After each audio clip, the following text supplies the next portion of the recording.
nel dopoguerra, quando avevamo finalmente riconquistato la libertà. Adesso siamo prigionieri di questo modello che da un lato ci pone sempre con gli occhi verso il basso.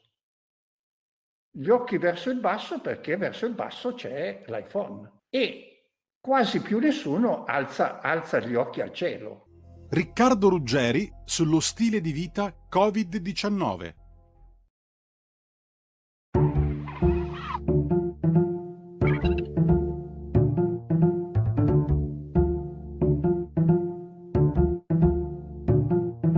Va ora in onda Il Punto Politico.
Applausi come sempre alla meravigliosa colonna sonora di questa trasmissione. Punto politico provvisorio intanto. Gli applausi, non vogliono arrivare gli applausi. No, non posso farli perché ho un polso indolenzito che mi ha... sì, quindi sappiatelo.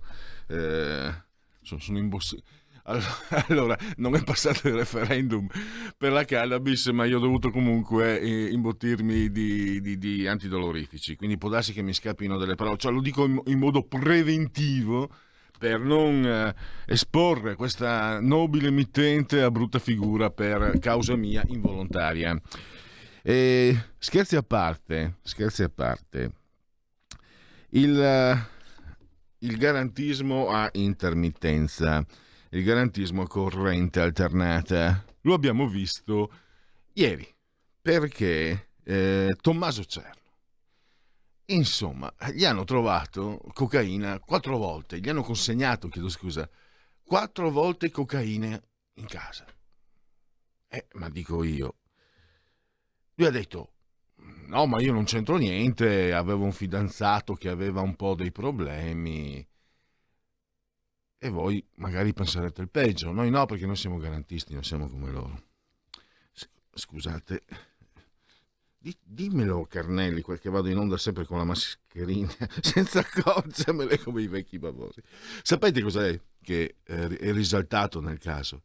Che noi non abbiamo saputo che Tommaso Cerno non è indagato, non è neanche coinvolto, è emerso il suo nome per delle indagini su un traffico della droga dello stupro.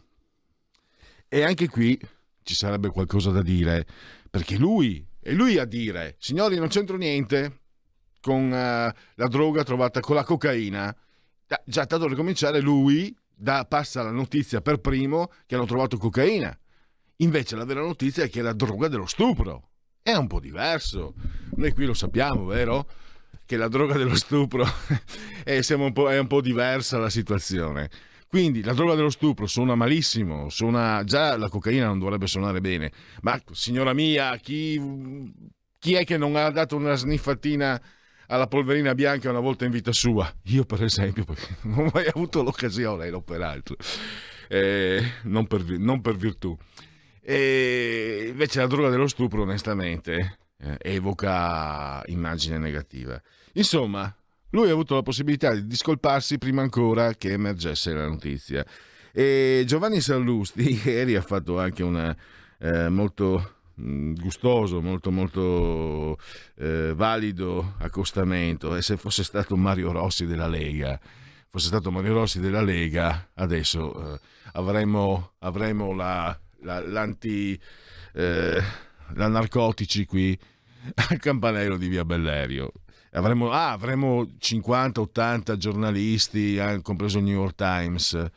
Invece qui è passato tutto. Ma attenzione che Tommaso Cerno non è proprio uno che passa per caso. Primo è un senatore del PD.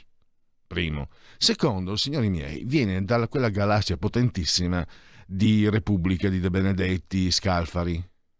Scalfari o Scalfaro? Mi sbaglio sempre. Uno era il presidente, l'altro. E lui non è stato uno qualunque, è stato direttore del Messaggero Veneto, perché da lì viene. E quelli del Messaggero Veneto, io ho collaborato per anni parte sportiva, quindi non voglio sputare sul piatto dove comunque poco ho mangiato, però insomma quelli del Messaggero Veneto si sono dimenticati di averlo avuto come direttore per 2 anni. Poi è stato direttore dell'Espresso, non è proprio un ruolo buttami via, e poi è stato condirettore di Repubblica. Insomma, tra l'altro nessuno si ricorda che questo signore è recordman di assenteismo. Pensate, ha perso 6.540 votazioni su 6.950, quindi direi che ce n'è anche qui da dire. Va bene, su di lui ne parlerà tra poco anche in diretta Skype Giovanni Sallusti di Libero. Poi parleremo nel secondo alle 16.10 Carlo Cambi della Verità, perché ieri sono scesi in piazza migliaia di agricoltori e ne hanno ben donde. Hanno visto ridurre le proprie entrate del 30%, qualcuno rischia di chiudere, 26.000 allevamenti a rischio, fatturato diminuito del 65%, insomma una situazione durissima che non vede la luce in fondo al tunnel. E questo è anche perché, tra le altre cose, qualcuno l'avrà notato, o i prezzi non vengono aumentati, questa è una politica della GDO, la grande distribuzione organizzata, che penalizza gli agricoltori in che modo? O non aumentando i prezzi, quindi gli agricoltori ci perdono sempre di più, non aumentano i prezzi per non diminuire la domanda, oppure li aumentano, ma non arrivano, quei soldi non arrivano agli agricoltori, perché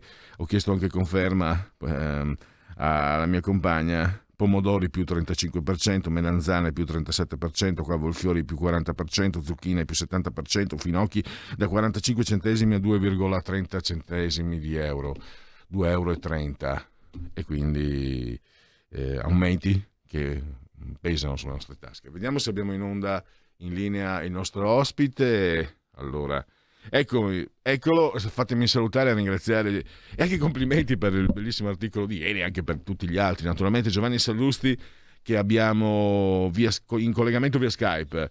Benvenuto. Buongiorno a tutti. Allora Giovanni, questo garantismo a corrente alternata, io introducendo l'argomento agli ascoltatori ho detto quello che emerge secondo me da questa situazione e che è arrivata prima la scusa, anzi la discolpa della notizia, perché abbiamo saputo, almeno io l'ho saputo tramite la smentita di Tommaso Cerno che era stata trovata droga, e ha avuto modo anche di dire cocaina, non droga dello stupro, perché è quella che è stata trovata, che ha un suono, insomma tu anche tu sei del mestiere anche più di me, anche sicuramente, e insomma sai che dire cocaina e dire droga dello stupro per il lettore, cioè, quando tu decidi di scrivere, e attenzione che anche Tommaso Cerno è un nostro collega, perché è stato direttore dell'Espresso, del Messaggero Veneto, con direttore di Repubblica, quindi anche lui sa cosa significa usare una parola in un determinato modo. E beh, ecco, partiamo da qui, a te la parola. No, non c'è alcun dubbio, hai ragione tu, diciamo, su questa notizia è stata condotta un'operazione, diciamo, orwelliana, no? Nel senso che la notizia è stata data già edulcorata, disinnescata, commentata, con dei casi appunto di neolingua, per cui a seconda del personaggio coinvolto cambiano le perifrasi, cambiano i tipi di droga, quindi cambia tutto l'effetto, la percezione che ha il lettore, operazioni, come dire, preconfezionate. Devo dirti che io da garantista inveterato, io sono contento che Tommaso Cerno oggi non sia nel tritacarne mediatico giudiziario, perché io ho paura, orrore e da liberale mi tengo bene alla larga dal circo mediatico giudiziario.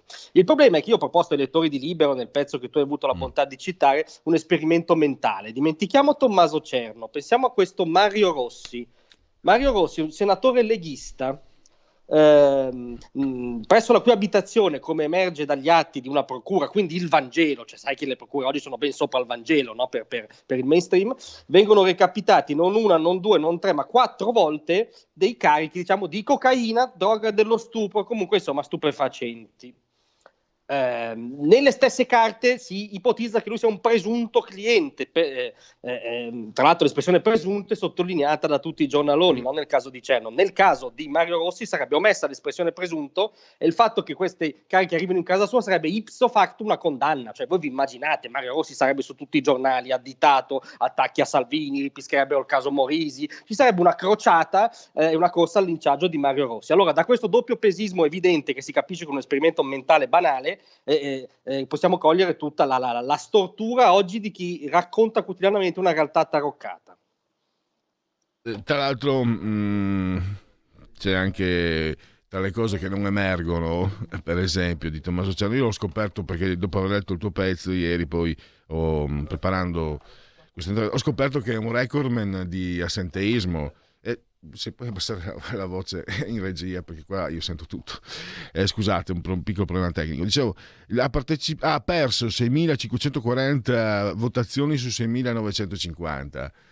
No, questa è una sciocchezza, perché neanche tanto magari, però se fosse di solito, no, noi qui in casa nostra abbiamo sentito, quando Salvini era europarlamentare e segretario che portò la Lega dal 3 al 18%, ovviamente, Giovanni, anche tu sai, insomma, chi fa politiche sul territorio è chiaro che in determinate situazioni non può essere presente. E io mi ricordo la quarta palle, quella che quando vede un anziano per strada non solo lo aiuta ad attraversare la strada, ma se lo sposa pure. Sto parlando dell'ancora bellissimo Carlo Martelli. Mamma mia, insorse. E anche la speranza bianca, la chiamo io, è un termine mutuato non dal razzismo ma dallo sport. Non mi ricordo più, Evelyn Schlin mi sembra, emiliana, anche lei me la ricordo tuonare, che è stata europarlamentare, tuonare. Ecco, per carità, Tommaso Cerno non è segretario del PD, però è una figura di spicco, di rilievo. Tanto tu, tra l'altro, hai anche avuto evidentemente chi sta dall'altra parte rispetto a loro ha questo vizio, Giovanni, l'onestà, perché tu hai anche ricordato l'intelligenza dimostrata e anche il coraggio dimostrato da Tommaso Cerno riguardo la legge Zan. Assolutamente, perché lui è omosessuale e ti assicuro che non credo che è molto più giovane di me, comunque del 76 mi sembra lui. Io credo che ancora negli anni 80 non fosse semplicissimo nella mia terra lì essere omosessuale, quindi ha patito, questo sono quasi sicuro. Però dico, nonostante questo ha avuto l'intelligenza di dire: signori, la legge Zan è completamente sbagliata. Però è anche uno che non va a votare quando ci sono Prego.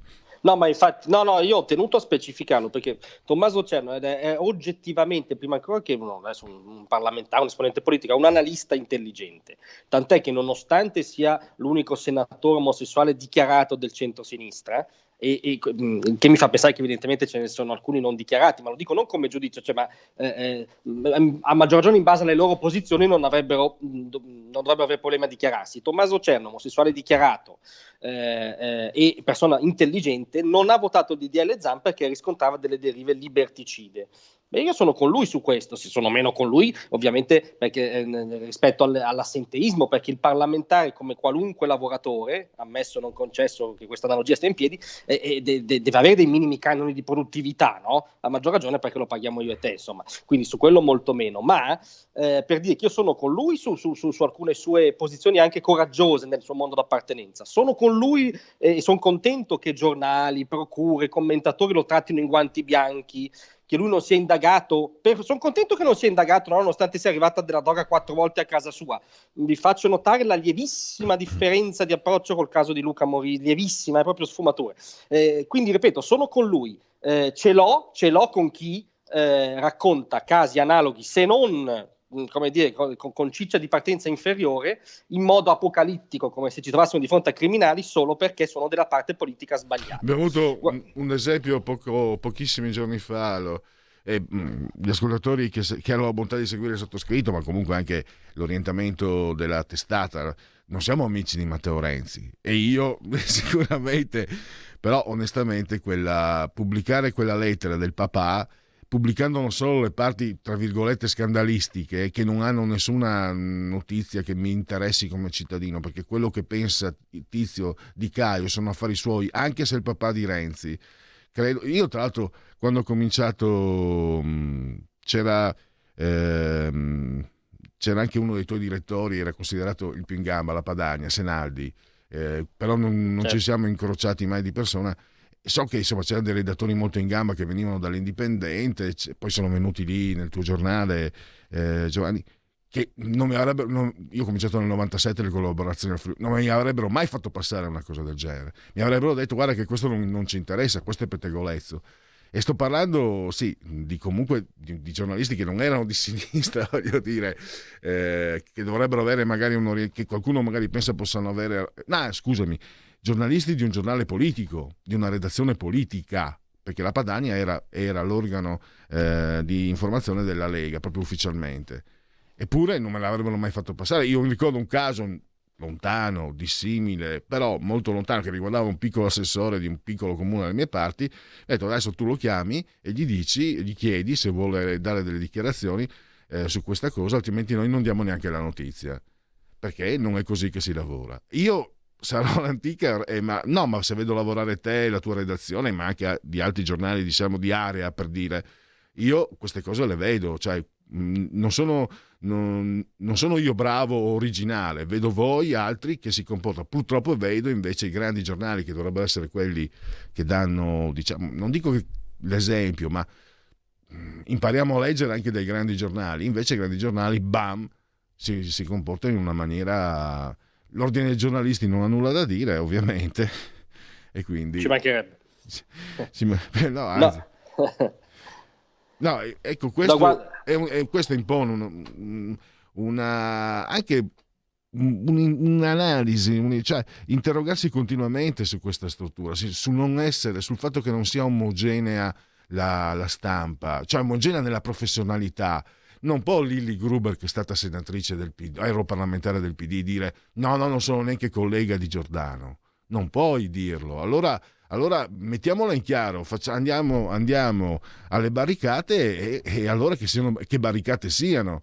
Non che se io dico una cosa non cara, non grata alla sinistra, ma tu sei di destra. No, a quel punto giochiamo a carte scoperte. Tu cosa ne pensi, Giovanni?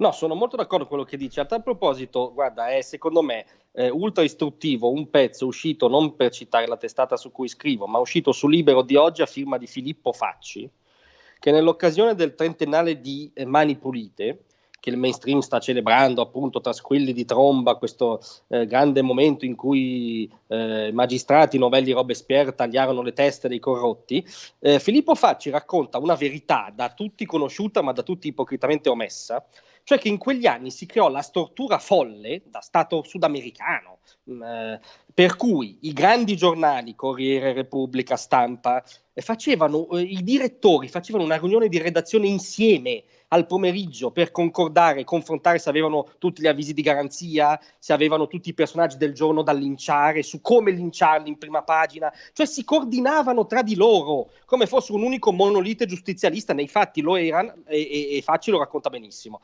Allora questa struttura viene da lontano, viene secondo me da quel momento della storia repubblicana in cui noi abbiamo deciso che procure spesso politicizzate e grandi giornali avessero, come dirti, non solo il diritto, ma il dovere di distruggere e cannoneggiare la classe politica. Finché non ridiscutiamo questa follia, non ne usciamo, secondo me. Sai, io sono spettatore stato in questo caso.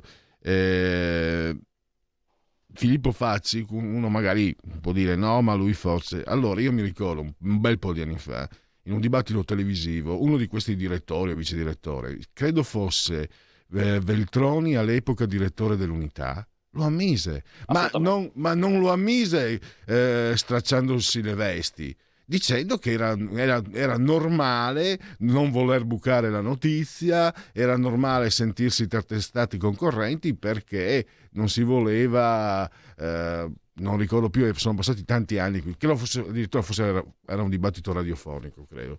Quindi qualche anno fa lo hanno ammesso, perché ammetterlo qualche anno fa sembrava sicuramente molto, anzi sembrava una cosa giusta, adesso magari comincerebbe a sembrare una cosa sbagliata. E di Tangentopoli però alla fine il fatto che si sia arrivati a tu sai bene, insomma, il caso Palamara, i libri di Alessandro Sallusti che hanno avuto un successo enorme.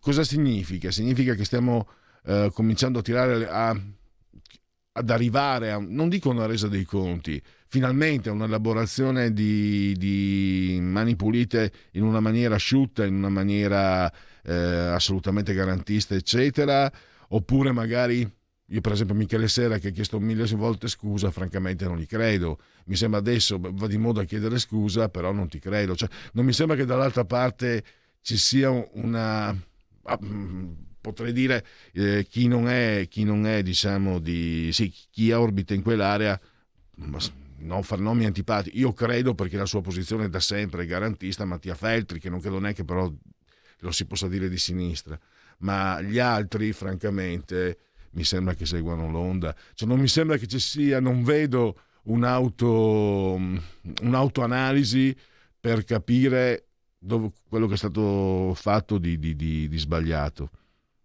No, ma figurati, d'altronde non si fu un'autoanalisi quando cadde il muro di Berlino, cioè il Partito Comunista non fece una vera autoanalisi sul fatto che per decenni aveva sostenuto e indicato come modello un modello totalitario, oppressore, diffusore di fame, carestia, morte. Quindi l'autoanalisi da quelle parti non alberga. Qual è la cosa interessante però? Che forse per la prima volta si è creata una spaccatura tra i chierici di sinistra, che fanno zero autoanalisi o autocritica, e la pubblica opinione. E a questo proposito, diciamo, il successo dei libri di Palamara e di Alessandro Sallusti ne è una dimostrazione, cioè la pubblica opinione non solo sta iniziando a capire che non è come l'hanno raccontata, ma ha voglia di approfondire, cioè capisce che è un tema dirimente per la qualità di una democrazia, capire se il sistema giudiziario si è fatto, diciamo, potere a sé stante fuori controllo. Cioè non è irrilevante, direi che anzi è alla base della nostra convivenza. Quindi questa spaccatura, diciamo che i chierici sono sempre più asserragliati nella loro torre d'avorio, e invece la pubblica opinione è molto più sensibile a ragioni garantiste ora di 30 anni fa.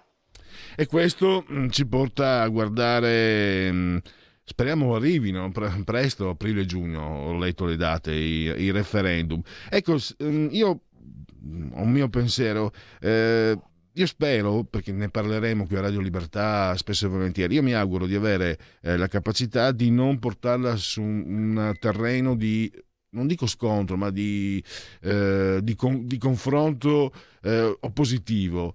Io credo che sia un'occasione meravigliosa per parlare, fantastica per noi cittadini soprattutto, per parlare di giustizia, perché io so che mi verrà la tentazione, perché i casi sono davanti agli occhi, la mala giustizia, il magistrato che molesta una collega e che perde 2 settimane di anzianità. Pensa che punizione, la facessimo noi, beh, a me vedendomi mi riderebbero dietro, te sei un bel ragazzo, ti metterebbero in galera. E dico, vorrei non avere quella tentazione e parlare di quello che deve essere il ruolo della giustizia. Noi 3 poteri, secondo ancora da Montesquieu in poi, cioè lo Stato moderno. Io spero che sarà possibile, ma tu cosa credi? Io credo che chi ha a cuore diciamo, il buon esito di questi referendum deve comportarsi come dicevi tu. Loro faranno di tutto per farne uno scontro di civiltà, uno scontro ideologico, uno scontro partitico. Invece hai ragione tu, noi dobbiamo stare sul punto, cioè vogliamo vivere in una democrazia liberale occidentale in cui, come dicevano Montesquieu, Locke, dei signori diciamo non esattamente irrilevanti dal punto di vista della filosofia del modello dello Stato di diritto liberale, vogliamo vivere in un modello del genere o in un modello sudamericano? E su questo dobbiamo chiedere il consenso dei cittadini e tra l'altro i cittadini già si espressero, no? Penso alla responsabilità civile, per esempio, dei giudici. Già c'è una sensibilità a cui parlare, trasversale fuori dai partiti, ed è quello che bisogna fare. Beh, è proprio per questo che io, vedi, io sono vecchiotto, sono andato a votare e pensa che non andavo mai a votare o votavo scheda nulla. Sono andato nell'87 e ho fatto come, non so, siamo stati l'80% credo di percentuale di elettori, o il 70 e 80% vittoria, proprio perché i magistrati avessero... Mi sembrava giusto, guarda, ero molto giovane comunque, no? Però mi sembrava, anzi dicevo, vuoi che, che non ci sia? E però dopo io mi sono disinteressato per anni di politica, eccetera, e quella cosa lì, la mia volontà, come quella di milioni di cittadini, è stata completamente dimenticata, fino a che poi scoppia Tangentopoli, eccetera, eccetera. Per quello mi sono permesso, no, questa specie di mio pensiero, perché è stato buttato via quell'occasione, anche forse per colpa nostra, di noi cittadini, che non abbiamo, che non ci siamo affezionati a quello che era l'espressione di una nostra volontà precisa nel riguardo di un potere decisivo anche per noi cittadini. Cioè, non puoi essere colpito in qualsiasi momento e non ne vieni più fuori, è pieno di storie di questo tipo. E, No, ecco, era quello che volevo dire io. assolutamente, ma infatti noi abbiamo presente dei casi di sconfinamento pesante nella vita politica, no, Berlusconi, Salvini da ministro dell'interno, anche Matteo Renzi, dico anch'io non condivido molte cose, ma che riconosco è oggettivamente oggetto di una vessazione giudiziaria fuori controllo. Ma tu pensa a quei cittadini che non hanno le risorse, la cassa di risonanza, eccetera, di questi politici, che possono da un giorno all'altro cadere in questo meccanismo kafkiano di questa giustizia malata, che non è tutta la giustizia ovviamente, se no saremmo dei talebani all'incontrario, ma se capita la sfortuna a un cittadino qualsiasi di cadere nel girone infernale della giustizia malata, davvero non ne esci più. Quindi una battaglia trasversale di civiltà, di ammodernamento del paese, e su questo va combattuta, secondo me. Purtroppo abbiamo esaurito lo spazio, il tempo. Io ringrazio ancora Giovanni Sallusti di Libero, e a risentirci a presto, e grazie ancora. A voi. Stai ascoltando Radio Libertà. la tua voce libera, senza filtri né censura. La tua radio.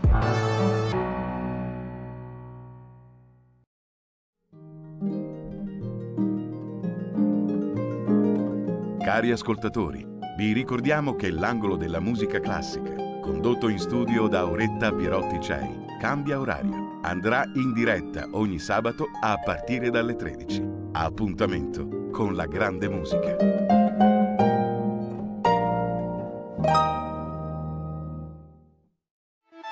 Stai ascoltando Radio Libertà, la tua voce libera, senza filtri né censure, la tua radio.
Non vogliono partire questi applausi.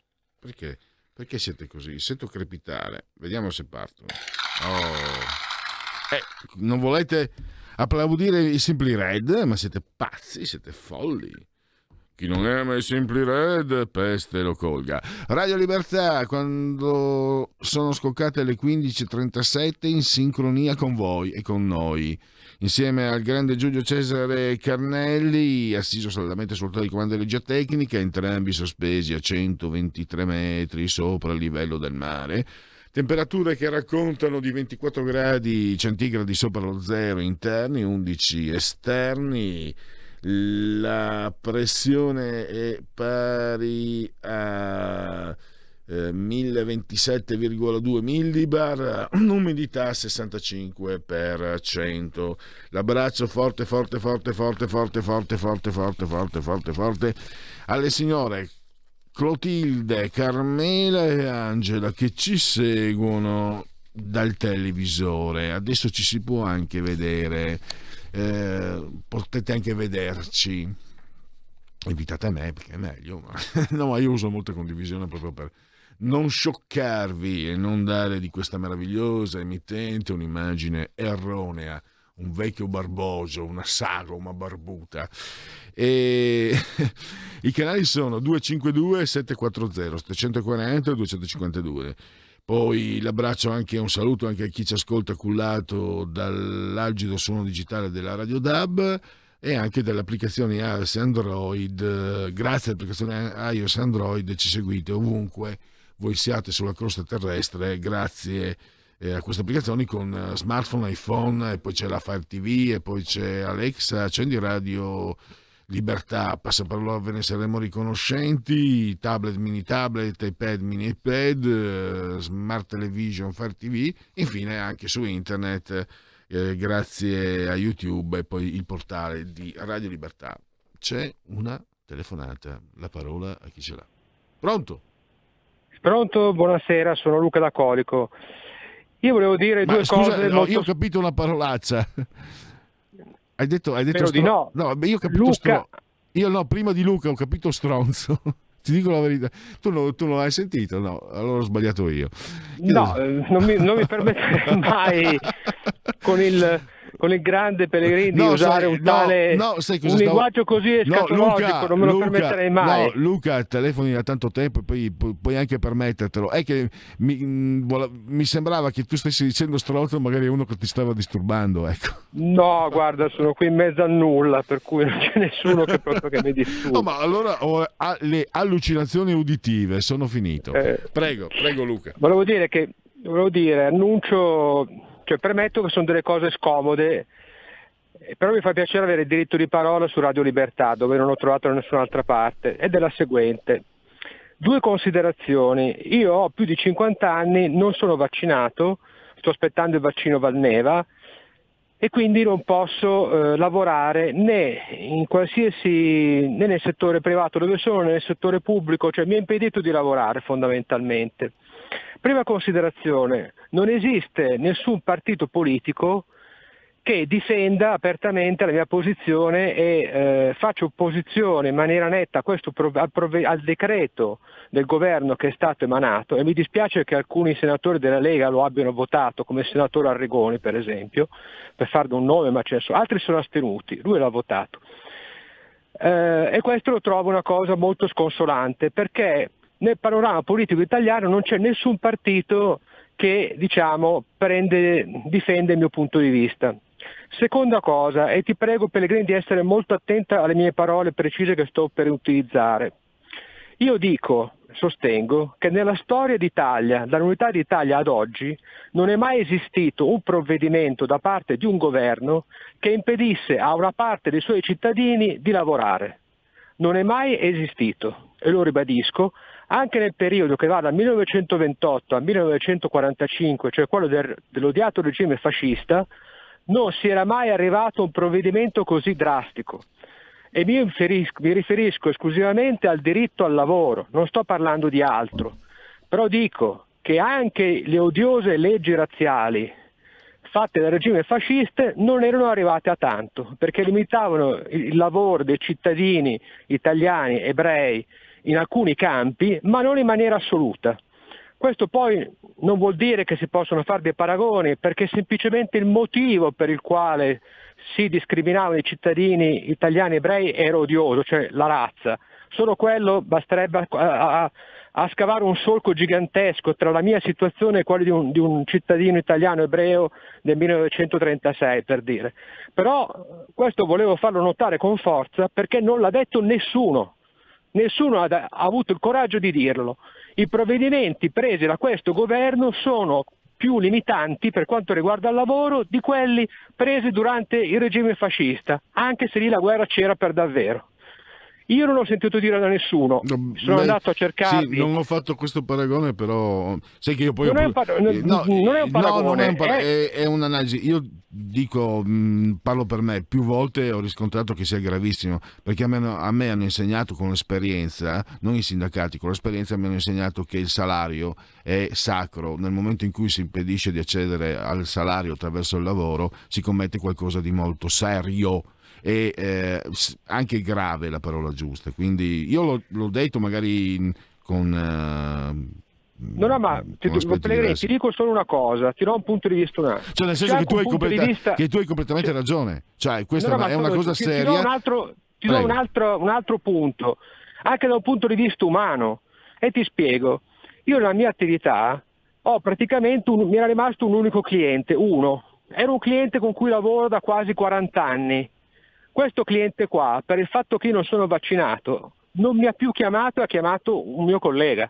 Dopo 40 anni di rapporti, di amicizia, hai capito? Per cui anche da un punto di vista umano ci sono anche questi aspetti. Cioè, a me, se 4 soldi che alla fine guadagnavo adesso, non me ne fregava più niente. Cioè campo con altro, con quello che ho messo da parte prima. Però dal punto di vista umano, che non esista più questo rapporto, che non era solo di lavoro, ma che era anche di condivisione di un pezzo della vita, mi è stato privato da una legge ingiusta che non esisteva neanche in questa forma, in questa ferocità, perché io parlo che è una legge feroce neanche durante il regime fascista, dal punto di vista del diritto al lavoro. E questo, Pellegrini, credimi, non ha il coraggio di dirlo nessuno. Ti ringrazio per avermi dato questo spazio e un abbraccio grande.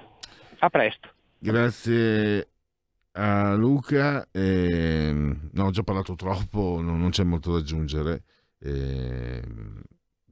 Una cosa, non è solo il comportamento dei partiti, ma in generale non ho visto questo dibattito.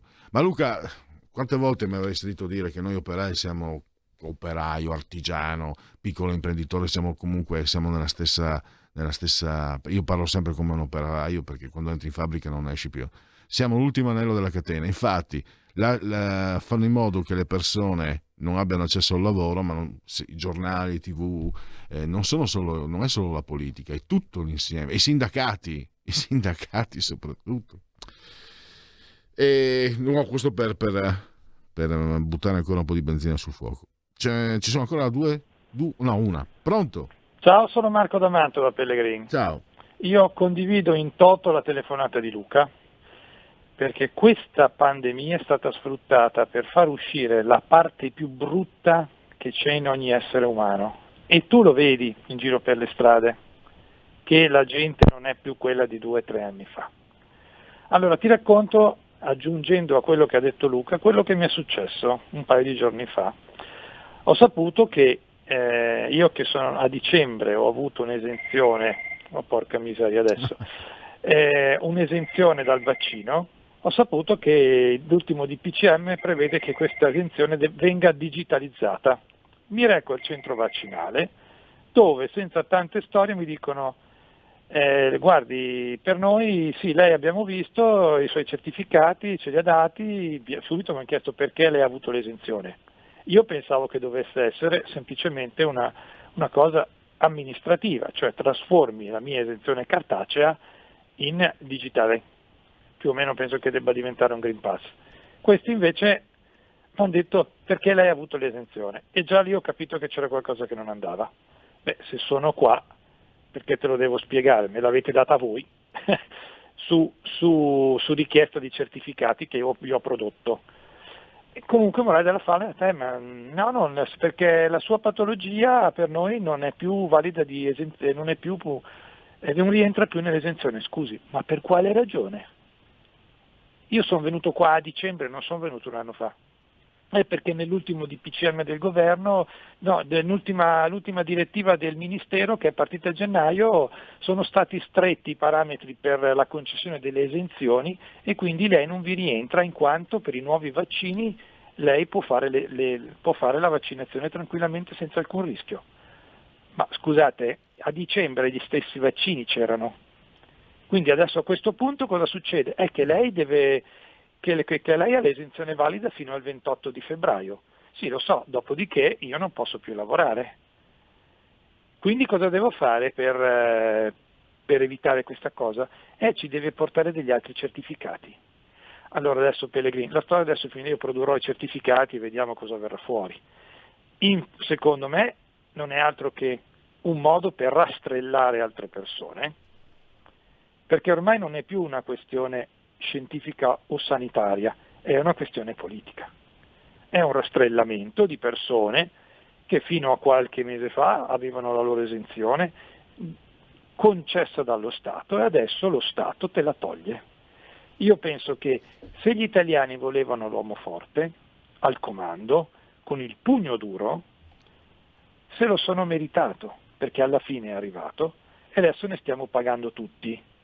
Solo che ci sono poche persone, non sto dicendo migliori o peggiori, poche persone che questa cosa l'hanno capita, tante persone che invece ne sono contente e sono quelli che sono lì che applaudono la Gualmini, che ieri sera in una trasmissione televisiva davanti a Cruciani ha detto i bambini che non hanno, è giusto che vadano a piedi, ma se un bambino, come ha detto Cruciani, un ragazzino vive 10, 15, 20 chilometri, cosa se li fa a piedi?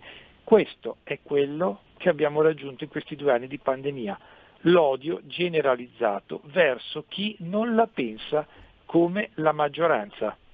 Ti saluto Pellegrini, ciao, grazie. Ciao, è un'altra telefonata, pronto?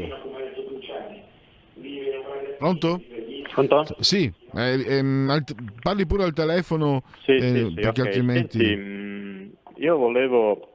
sono uno che ha votato la Lega, no? Mi chiamo Max dal Veneto, e c'è una cosa che non mi convince, adesso magari tu me la puoi spiegare se ho capito male. Dunque, la Lega è in questo governo, no? Appena dice una cosa fuori dal coro, perché vuole fare una cosa sua, Draghi va da Mattarella chiama Salvini e Salvini è costretto a fare retromarcia. Quindi noi abbiamo il guinzaglio praticamente, perché ho notato che è mesi e mesi che la storia è questa. Cioè, ma questo meccanismo diabolico, perché è chiaro che la Lega non può più dire una cosa diversa perché subito Draghi va da Mattarella e Mattarella telefona a Salvini. Cioè, questa qua è una trappola da cui non se ne esce più. Cioè, la Lega è costretta a stare, se le elezioni saranno il 4 marzo del prossimo anno, la Lega è costretta a stare fino al 3 marzo sera a mezzanotte dentro un governo e non può più dire neanche bao. Cioè, ma dopo che voti prende? Il 2%, l'1%? Ma quello che era il primo partito d'Italia al guinzaglio. Cioè, non lo so, mi sembra di sognare. Scusate il disturbo. No, le vostre opinioni fanno parte assolutamente della storia. Si chiama Radio Libertà, a maggior ragione se quando si chiamava Radio Padania per RPL era parte strutturante, è brutto strutturante, faceva parte della struttura radiofonica, lo scambio, l'intervento vostro, quindi io posso solo dire che è una tattica, si tratta di tattiche politiche e succede che possano avere nel breve periodo non il successo sperato, ma che poi magari possano essere cambiate le cose anche in corsa. Ma non sembrerebbe quasi una scusante, ma io non voglio dare scusanti, perché dico, io personalmente penso che il momento per la Lega sia stato molto complicato. Se stai fuori ti danno calci nel sedere, se stai dentro sai che ti daranno calci nelle gengive. In ogni caso sai che saranno calci. probabilmente credo che il motivo di questa scelta derivi dal fatto che pensi che poi da questi calci può nascere qualcosa. Se invece prendi i calci stanno te ne fuori, non viene fuori niente. Ma questo è il mio pensiero in libertà, neanche da leghista, il mio pensiero da osservatore. Pronto? Eccoci, pronto. Buongiorno ragazzi, sono Rosa G da Monza. Allora, io ho un abbraccio forte a queste persone che hanno, cioè per il 50 anni vaccinarsi, eccetera. Io ne ho 83, non ho mai visto uno schifo del genere. E dirò una cosa, sono pensionata, vaccinarmi non posso perché rischio la pelle, non posso entrare al bar, non posso entrare al tabaccaio con il conto nella banca convenzionato col tabaccaio. Non posso entrare in nessun posto, quasi quasi neanche dal medico. Io le do un abbraccio forte a questi signori, perché il lavoro manca e oltretutto li mettono in lista.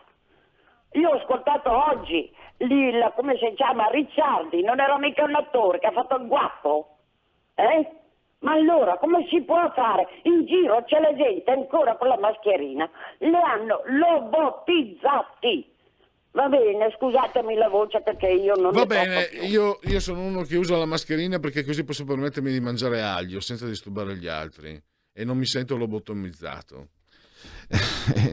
Veramente, poi anche perché non mi piace mostrare il mio volto agli altri, preferisco tenerlo per me, quindi non significa. E in ogni caso ci sono anche medici che consigliavano prima della pandemia, visto l'inquinamento a Tokyo, li vedete, no? Prima tanti usavano, soprattutto nel centro cittadino, usavano la pandemia proprio per l'inquinamento, quindi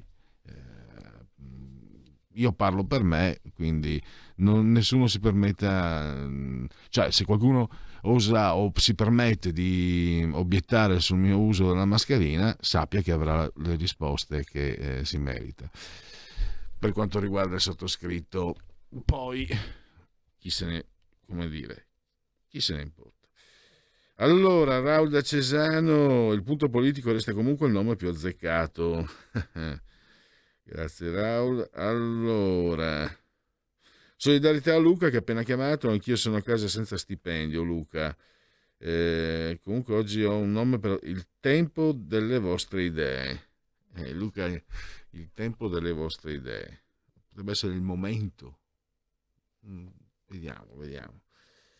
Immagazziniamo, poi si impasta tutto, si lascia depositare e qualcosa sicuramente verrà fuori. Per Luigi mi ricorda Martin Heidegger, la sua opera Essere e Tempo. Mamma mia, non l'ho letta però io. Tu sì, Però sì. Potrebbe essere un bel titolo, Essere e Tempo. Anche facciamo un magazzino anche lì. Qui pensato per Luca di Colico, questa frase: se di un'amicizia non resta niente è perché di niente era fatta. E poi i referendum si vincono non quando vengono indetti ma quando cambiano le leggi in oggetto, vedremo, ma scrive Maurizio. Ma questa posizione con le spalle al muro l'abbiamo voluta come dirigenti Lega con scelte da 2 anni. E c'è una telefonata, poi magari facciamo partire prima che sia troppo tardi dite la vostra. Pronto? Sì, ciao Pellegrini, sono Marco. Ciao. Chiamo da Milano. Senti, ho una domanda da farti, è squisitamente politica, parlando di essere e di tempo, e parlando di esseri che non hanno più tempo, perché qui non c'è più tempo per niente, nel senso che o noi superiamo questo stato di cose oppure come paese implodiamo per una crisi economica e finanziaria senza pari. Ho una domanda da farti: per quale motivo rispetto all'emendamento di Fratelli d'Italia presentato questa mattina, se io non mi sbaglio, sulla fine del Green Pass con la fine dello stato di, com'è che lo chiamano, questo stato d'eccezione, no? Questo stato di crisi, ecco. Sai che il 31 di marzo viene meno diciamo, questo stato d'emergenza. Ecco, stato d'emergenza. Per quale motivo la Lega ha votato contro l'emendamento di Fratelli d'Italia per abbandonare con lo stato d'emergenza anche il Green Pass?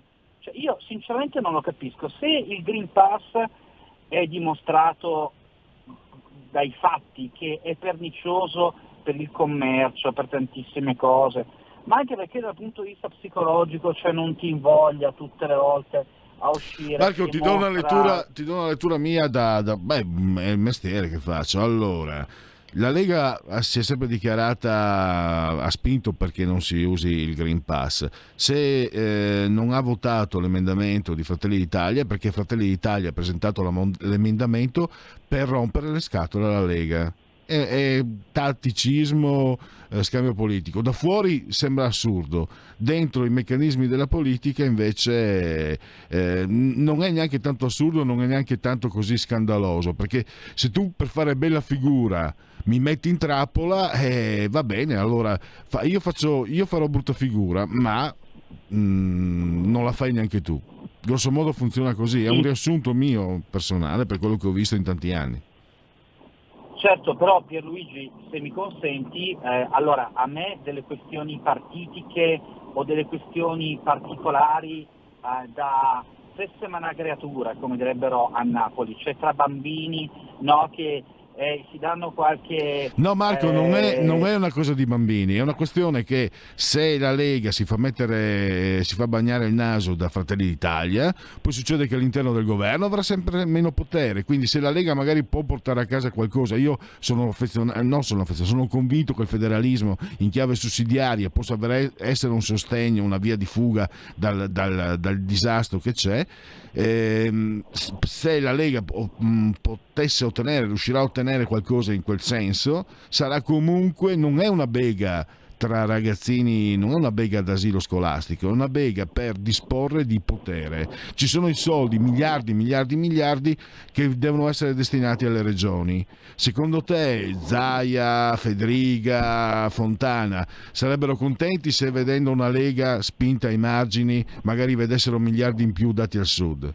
È così grosso modo che funzionano le cose. Certo, però qui, se mi consenti, allora stiamo parlando di altro, stiamo parlando di un emendamento che avrebbe finalmente ridato un minimo d'ossigeno, un minimo di parvenza di normalità a questo paese che è già piagato, prostrato, è in mezzo ad una guerra psicologica anche tra Vax e Novax, quando tutti gli altri paesi, Austria compresa, Belgio compreso, Francia compresa, hanno ormai... Marco, purtroppo devo chiudere perché è arrivata la pubblicità. Time out. Stai ascoltando Radio Libertà, la tua voce libera, senza filtri né censura. La tua radio.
Mi sentite in sottofondo gli applausi.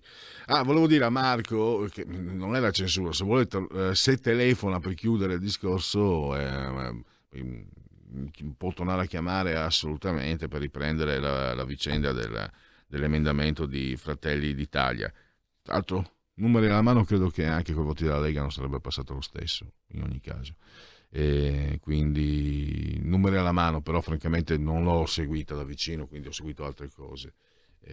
Però se lui appunto vuole intervenire, che mi scoccia essere contrabbandato per un censore, perché si pensi che io sia un censore. Bene, registrate le parole nostre, degli onorevoli della Lega e vostre, poi faremo una verifica di chi paga da bere. Maurizio vuol fare i dossier. Ma guarda a te cosa mi tocca sentire. Allora, andiamo avanti diamo un'occhiata alle notizie. All'esame del CDM 2 decreti, bollette e super bonus. Studenti in piazza in 40 città, tensione a Torino, 7 i feriti, incendio sul traghetto, mancano l'appello in 14. Siamo a Corfù, a 10 miglia a nord di Corfù. Corriere, fiamme sul traghetto per Brindisi, autorità greche, 11 dispersi, nessun italiano sulle scialuppe, anche bimbi piccolissimi. Putin all'Occidente troverà la scusa per imporci sanzioni, Donbass evacuati i civili, Papa, la guerra è una vergogna per tutti. Così potrebbe iniziare il conflitto, i 4 scenari dal più verosimile al più devastante. Bollette, luce e gas salgono a 7,5 miliardi le risorse anti-rincari. Oggi il governo decide. Stadi più pieni, cinema, visite in ospedale, il calendario delle riaperture in Italia. Calano incidenza 672 e indice RT 0,77. Crisanti e la villa del 600, ma che 2 milioni. Non mi sono arricchito con il Covid, cresce la prevalenza di BA2, la variante sorella di Omicron, Omicron, variante sorella. È più contagiosa ma è anche più letale, cosa sappiamo? Sempre belle notizie.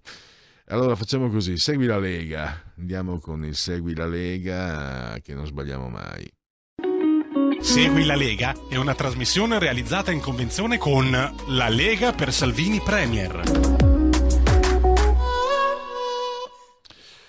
Allora, legaonline.it, segui la Lega prima che la Lega segua te alla Marcena o prima che la Lega seguisca te alla Pellegrina. Sta di fatto che siamo nel sito legaonline.it, scritto legaonline.it. Questi sono i Broncos.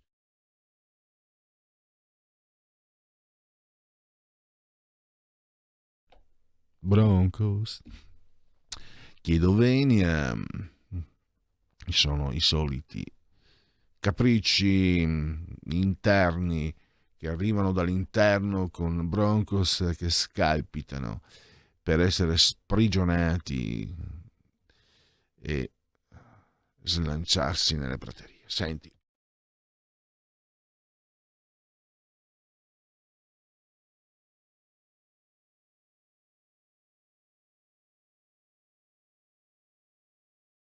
È così. Anche oggi abbiamo dato spettacolo. Andiamo avanti invece, perché lo spettacolo lo dovete dare voi andando nel sito legaonline.it. Lì vi potete iscrivere molto semplicemente, molto facile. Versate 10 euro tramite PayPal senza nemmeno che vi sia la necessità che voi siate iscritti a PayPal. Codice fiscale dati, quindi vi verrà recapitata la maggiore per via postale la tessera Lega Salvini Premier. Poi il D43 è il codice della Lega, usalo per il tuo 2 per 1000 di Domodossola, 4 volte matematica, 3 il numero perfetto. Poi abbiamo ancora le apparizioni radio-televisive degli esponenti politici della Lega. Lupus in Fabula, dicevo prima, il presidente della regione Friuli Venezia Giulia, Massimiliano Fedriga, era a Un giorno da pecora, Radio 1, Rai Radio 1, alle 14, credo sia rinvenibile in podcast, così come Gianmarco Centinaio, oggi è un altro giorno alle 15.30, però qui siamo Rai 1. Questa sera invece lo potete vedere in diretta, Riccardo Molinari, Stasera Italia, Rete 4 alle 20:30. Il presidente dei parlamentari leghisti a Montecitorio, mentre lo ricordiamo Gianmarco Centinaio, già ministro e sottosegretario all'agricoltura, senatore Centinaio, ed è senatore anche quella che è stata una voce storica di quella che era un tempo Radio Padania, Massimiliano Romeo, presidente dei senatori leghisti a Palazzo Madama, mentre Riccardo Molinari a Montecitorio, ho posposto. Domani in ora la mattina presto, alle 11:10 del mattino, sarà Rai News 24 e Luca Briziarielli, che è un senatore della Lega, domenica, nel cuore della notte alle 7 del mattino, Italia 1, la trasmissione si chiama Super Partes, e martedì Alberto Bagnai, 17:15, Sky TG 24, la rubrica non poteva che essere Economia. E abbiamo anche, ancora per Segui la Lega di Cassano Magnago organizza un incontro pubblico, più sanità anche a Cassano Magnago, lo segnaliamo molto volentieri, alle ore 18 domenica 20 ovviamente, dopodomani, nella biblioteca pubblica di via Ungaretti, che è il numero 2, Cassano Magnago. Saranno presenti il presidente della Commissione Sanità Regione Lombardia, Emanuele Monti, il direttore sanitario dell'AST Valle Leonona, Marino Dell'Acqua, e Massimo Trevisol, capogruppo in Consiglio Comunale Cassano Magnago, e infine il sindaco di Cavaria con Premezzo Franco Zeni. Quindi sanità Cassano Magnago domenica pomeriggio alle 18. Non dite che non ve l'abbiamo detto. E chiudiamo pure con questa informazione. Segui la Lega. Segui la Lega è una trasmissione realizzata in convenzione con La Lega per Salvini Premier. Ed ecco, abbiamo già in collegamento via Skype Carlo Cambi, La Verità. Ciao Carlo, benvenuto ai nostri... Ciao ragazzi, buongiorno, come state? Io sempre peggio, il mio motto. Oggi... vabbè, anch'io, ma mi accodo. Allora... Ecco, hai toccato oggi segui sempre molto da vicino le problematiche che la crisi economica sta creando al settore dell'agricoltura e dei contadini, no? Per dirla come si diceva un tempo. Esatto. Problemi grossissimi. Come è giusto dire, perché questo linguaggio politically correct per cui sono spariti gli spazzini, cioè i contadini sono depositari della nostra civiltà e quindi chiamiamoli come vanno chiamati, contadini. Tra l'altro ti dico che sto aspettando di parlare con Gianmarco Centinaio, che ci sentiremo fra un quarto d'ora, 20 minuti, perché dobbiamo appunto discutere di questa Europa e di questa crisi energetica che crea enormi problemi alla nostra agricoltura. Oggi me ne sono occupato sulla Verità, ma come sai è tema che seguiamo da tempo. Perché? Perché il caro bollette, che viene sempre raccontato, che crea problemi al manifatturiero, alle aziende, quello e quell'altro, che è tutto vero, sta realmente desertificando i nostri campi. Vi faccio notare soltanto una cosa, poi sono felicissimo di rispondere alle tue domande. Vi faccio notare soltanto questa cosa: il gasolio agricolo è passato da 50 centesimi a 1,20 euro circa. Ora, i trattori sono indispensabili per far andare l'agricoltura. Altra cosa, il mangime delle vacche è aumentato del 150%, ma per paradosso un litro di latte costa sempre di meno. Hanno fatto una botta di conti: ogni litro di latte che vendono ci rimettono dai 15 ai 20 centesimi. Chiedetevi se possono andare avanti, in particolare nella pianura padana, dove una parte notevolissima dell'agricoltura è fatta da stalle e da zootecnia destinata al latte per produrre poi i nostri straordinari formaggi. Pensa al grana padano, al parmigiano, ai provoloni, allo stracchino, al gorgonzola. Metteteci tutta questa meraviglia gastronomica che abbiamo. Ecco, bene, tutta questa roba è in pericolo a causa del caro bollette. Ecco, il fatturato diminuito del 65%, è indicato anche oggi nel tuo del mio pezzetto. Sì, scusa un attimo, chiamo il regista. Adesso allora, dicevo, c'è anche un altro. Però ti invidio molto il cappello, guarda, sappilo. Lo so, l'ho scelto con queste mie manine. Ti ringrazio, Carlo. Io dicevo un altro fattore, il comportamento, ce ne sono ancora e avremo il tempo di esporli, però Sì. anche le scelte della grande distribuzione organizzata, che da una parte fa in modo di non aumentare i prezzi per non vedere diminuire la richiesta, e dall'altra dove invece li aumenta non li fa arrivare comunque agli agricoltori, perché purtroppo Carlo, sei stato anche troppo preciso per i miei gusti, perché gli aumenti che tu hai indicato, pomodori 35%, melanzane 37%, cavolfiori 40%, zucchine, purtroppo parlavo con la mia compagna, che lei di solito va a fare la spesa, coincidono, cioè è proprio così, a parte che quello che scrivi è così, ma purtroppo allora io lo leggo sul tuo articolo e dico sono informato, poi quando vado a fare la spesa e trovarmela e trovare, dicevo, Carlo Cambi mi ha avvisato, però quando vai a pagare alla cassa insomma è una botta, cioè usiamo pure un termine, magari un linguaggio un po' basso, ma è una botta. Sì, è una botta, ma immaginiamo gli agricoltori, immaginiamo che che gli agricoltori non arrivano poi questi soldi. No, assolutamente no. Tieni presente che la grande distribuzione sta facendo un doppio gioco, chiamiamolo così. Da una parte tenta di comprimere gli aumenti da destinare agli agricoltori per evitare di aumentare troppo i prezzi, ma dall'altra, laddove può, aumenta i prezzi ma non compensa gli agricoltori.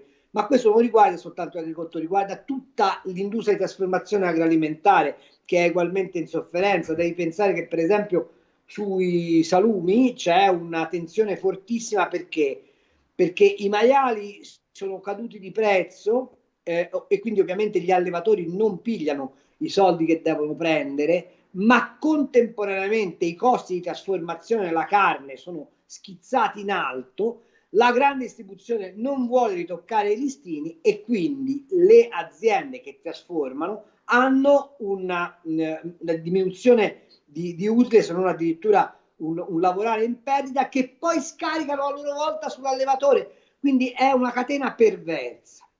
Dice, ma come possiamo fare? Beh, io un consiglio ve lo do, anche se state nelle grandi città, a Milano, a parte che Milano è uno dei comuni agricoli più grandi d'Europa, sappiatelo. Avete nella zona del Parco del Ticino, per esempio, delle aziende agricole meravigliose. Uno dei consigli che vi do è: andate a fare la spesa direttamente da loro, oppure incrementate i gasti, i gruppi di acquisto solidale, in modo che vi fate portare direttamente dal contadino a casa la roba. Perché? Per il semplice fatto che il contadino in quella maniera spunta un prezzo un pochino più ragionevole, voi potete risparmiare, ma soprattutto date un segnale a chi fa l'intermediazione che non siete più disposti a subire il ricatto della distribuzione, che piano piano svuota le vostre tasche e svuota le tasche dei contadini. C'è un signore americano che da questo punto di vista ha fatto scuola, si chiama Joseph Bezos. Dovete pensare che è un signore che ha un patrimonio personale stimato in 64 miliardi di dollari. E come l'ha fatto? Inventandosi Amazon. Ma Amazon su quale equazione economica si regge? Compressione degli utili di chi produce la merce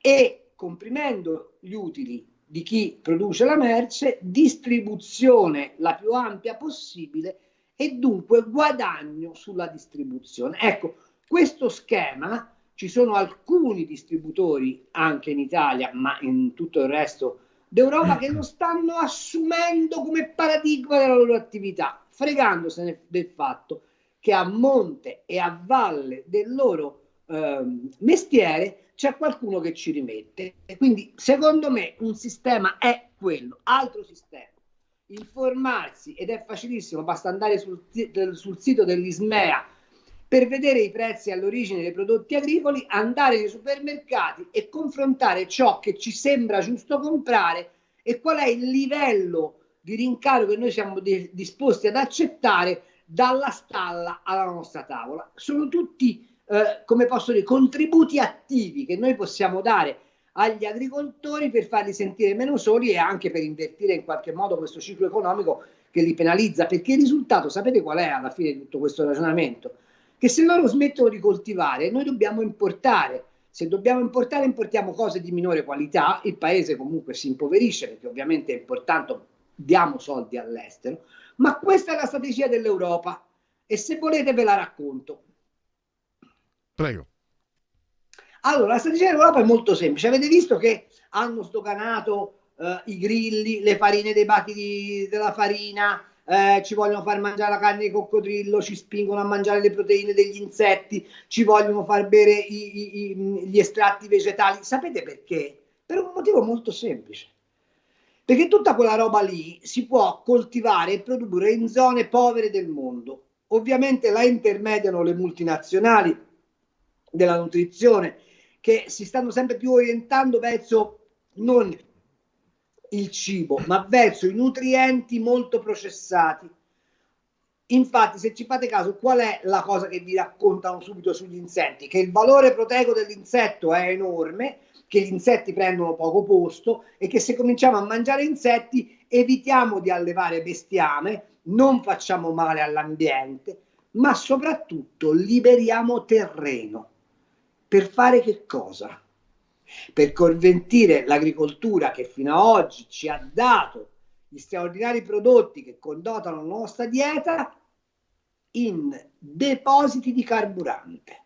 Cioè vogliono far sì che l'agricoltura europea non sia più destinata all'alimentazione, ma alla produzione di biocarburanti, in modo da rispondere anche al Green Deal, risolvendo il problema del cosa mangiano gli europei con le multinazionali della nutrizione che appunto fanno gli sfarinati con gli insetti o le spremute di fagioli e ci fanno mangiare quella roba lì. Ma lo stesso Nutri-Score, che è la famosa etichetta a semaforo ed è il primo nemico del Made in Italy e dunque dell'agricoltura italiana e dunque del nostro stile di vita, è concepito per questo, cioè per promuovere i cibi molto processati, molto chimicamente arricchiti, a discapito dei cibi monoingredienti. Fate semplicemente questo ragionamento.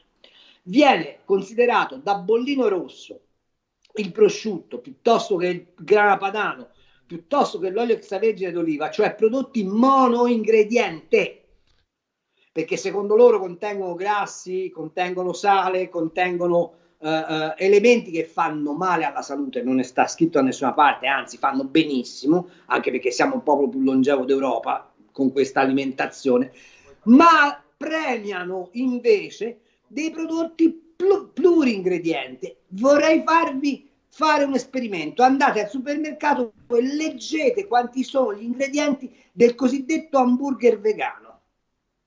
Un hamburger di carne, magari meglio se razza chianina, magari meglio se bue bianco dell'Appennino oppure di piemontese, oppure di podolica. Bene, un hamburger è fatto di un solo ingrediente, carne. Un hamburger vegano è fatto di 45 ingredienti. Però in questo schema l'hamburger è veleno, e mentre l'hamburger vegano è straordinario. Lo capite che c'è qualcosa che non torna? Ma che cos'è che non torna? Non torna il fatto che l'agroalimentare italiano abbia 150 miliardi di fatturato, abbia 50 e passa miliardi di fatturato estero, e che tutto questo derivi da un paese che ha lo 0,8% della superficie mondiale, scusate, lo 0,8% della superficie mondiale e lo 0,50% della popolazione mondiale. Non possono sopportare che la nostra agricoltura abbia quel tipo di valore aggiunto, vogliono conquistare le nostre quote di mercato e quindi fanno di tutto perché la nostra agricoltura venga uccisa. Ovviamente ora ci si mette anche l'emergenza energetica e voi capite che per noi non si tratta semplicemente di un tema legato alla mancanza del latte o alla salvaguardia di quel contadino. È un tema che riguarda l'identità del nostro paese, l'economia del nostro paese, la nostra salute, la nostra civiltà e il nostro modo d'essere. Ecco perché occuparsi oggi di agricoltura significa soprattutto difendere la nostra i nostri costituenti come comunità. Assolutamente, anche perché io sono legato al detto siamo quello che mangiamo. Carlo, esatto. Carlo, c'è una telefonata, un ascoltatore Prego. che voleva rivolgerti un quesito. Prego. Salve a tutti e due, buongiorno professor Cambi. Allora io sono Ferdinando, telefono della provincia di Verona.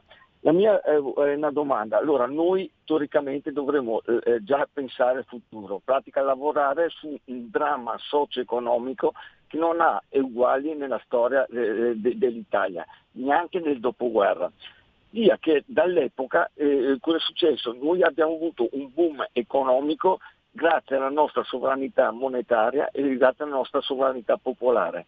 Noi che possibilità abbiamo, visto che considerato che tutto quello che lei ci sta elencando, che possibilità abbiamo di stare dentro in un club di criminali dove il loro unico senso di vita è quello di eliminare un competitor? E noi siamo un competitor, vero? Allora, significa che noi non abbiamo nessuna possibilità. Io devo ancora capire come mai ancora i giornalisti come lei lottino ancora per stare dentro a cercare di cambiare un'Europa dove noi non siamo nemmeno in grado di cambiare le regole italiane. Qua c'è qualcosa che non va. Bene, grazie. Allora, grazie, siamo agli sgoccioli. Abbiamo ancora una telefonata e poi le parole per le repliche a Carlo. La parola chi ce l'ha? Pronto? Pronto? Prego. Sono io? Sì, è in diretta. Senta, io sto ascoltando anche lì, ma io non capisco, anche a noi italiani che siamo l'unico migliore del mondo, ma perché non possiamo farci la marmellata a casa nostra adesso che c'è tanti pensionati che sono a casa con tutti gli attrezzi che ci sono? Io anche l'altro giorno ho fatto 10 kg di mele e 3 kg di arance e ho fatto la marmellata. C'è un mio nipote che c'ha la star, vado a prendermi l'altro e mi faccio lo yogurt, anche le mamme, per i bambini. Non è che ci siano cose, ci vuole scienza di che cosa da farle, ma certo che invece a fare che così, gli piace andare a camminare col cane o farsi vedere a bere il caffè al bar, dopo fanno caso una scatoletta di carne da mangiare a tutti. Scusi del mio sfogo, grazie. Oh, grazie all'ascoltatore. Ecco, Carlo, ti do la parola. Dico, quello che ha detto l'ultimo ascoltatore anche dimostra, no? Come, attenzione, agricoltura, che poi è strettamente connesso al cibo, è la cultura nostra. Io avevo da parte paterna i nonni contadini, la nonna contadina, quindi so benissimo, ho il culo largo da padano, da contadino padano, il culo largo, no, forse basso no, ma largo da contadino padano, ce l'avevo largo anche quando ero magrissimo, quindi so cosa significa. E quello che hai detto è stato bellissimo, quello che continui a fare, a dire, è bellissimo anche per questo, perché forse qualcuno si rifiuta di capire quanto invece appartenga al nostro modo di essere. L'agricoltura e il cibo. È esattamente così. Il secondo ascoltatore diceva una cosa sacrosanta: noi abbiamo perduto il gusto di coltivare le nostre tradizioni gastronomiche. Ti faccio un caso. Quando ero bambino io, mia nonna mi educava alla pazienza e mi faceva imparare le tabelline sgranando i piselli. Guardate che attraverso il cibo si possono raccontare ai ragazzi, ai bambini, delle straordinarie storie e li si può educare a interpretare la nostra cultura. Fare una marmellata non è complicatissimo, fare uno yogurt si può fare, addirittura farsi il formaggio in casa si può fare, ma ripeto, bisogna avere la volontà di coltivare la prossimità con l'agricoltura e avere la concezione che la famiglia è una banca del tempo. Sai quante volte girando per l'Italia, quando presentavo per esempio i miei libri di ricette, eccetera, eccetera, le mamme mi dicevano ma io non ho tempo. Certo che non hai tempo. Non hai tempo perché non fai la banca del tempo. Una famiglia è una specie di cooperativa, di società.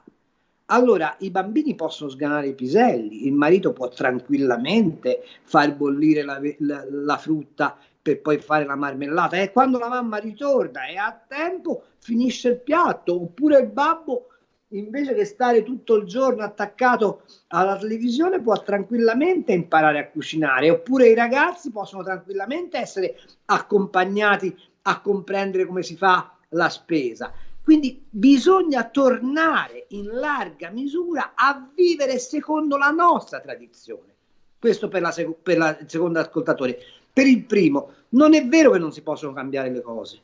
Si può trasformare l'Europa da quell'accolita di euroburocrazia che oggi è in un incontro di popoli e di nazioni. Per farlo bisogna rafforzare le nostre identità, le forze politiche che si occupano di difendere l'italianità, mandarle a Strasburgo, come è augurabile che facciano gli altri paesi, e poi costruire la Confederazione Europea, che significa salvaguardare le singole identità, facendo però una mutualità sui grandi temi. Pensate all'energia, pensate alla politica estera, pensate alla difesa comune, pensate a tutti quegli interventi che in un mondo globalizzato un singolo paese fa fatica a portare avanti. La verità vera è che abbiamo cominciato a costruire l'Europa dalla parte sbagliata, abbiamo cominciato dalla parte dei soldi, abbiamo cominciato dalla parte degli interessi confliggenti e abbiamo sbagliato una cosa. Ora vi dirò una faccenda gravissima. Noi abbiamo tolto dall'idea che l'Europa potesse avere una Costituzione fondata su un minimo denominatore culturale, che erano le radici giudaico-cristiane. Ebbene, avendo tolto questo riferimento, oggi quando ci riferiamo alla Russia non siamo capaci di capire che quello è il paese che ha la maggiore quantità di popolazione cristiana e che appartiene per questo motivo alla civiltà europea. E avendo rotto quel legame, noi non siamo in grado di dialogare con i russi, con un rischio che la Russia finisca nell'orbita cinese e che questo radicalismo schiacci l'Europa. Quindi vedete quanto è importante che noi diamo anche alla dimensione europea una coloritura, una forza, una capacità di rappresentazione delle nostre identità, e l'agricoltura è uno di quei settori, forse anzi il settore principe, per dimostrare tutto questo. Benissimo, purtroppo abbiamo concluso il tempo. Grazie ancora a Carlo Scusami Cambi. Tullio se l'ho fatta lunga, perdonami. No, io sarei stato a sentirti per ore, sinceramente, lo dico la verità. Quindi, anzi, scusami per doverti interrompere, ma il tempo è tiranno, ma sicuramente ci sentiremo in molte altre occasioni. Grazie ancora a Carlo Cambi. Grazie a te e a tutti gli amici e le amiche che ascoltano Radio Libertà. Continuate a farlo, serve per essere più liberi. Stai ascoltando Radio Libertà, la tua voce libera, senza filtri né censure, la tua radio. Da oggi la tua radio è ascoltabile anche con la televisione in digitale. Sul telecomando della televisione digitale o del tuo ricevitore digitale puoi scegliere se vedere la TV o ascoltare la radio. Risintonizza i canali radio e troverai anche Radio Libertà, canale 252. La tua radio.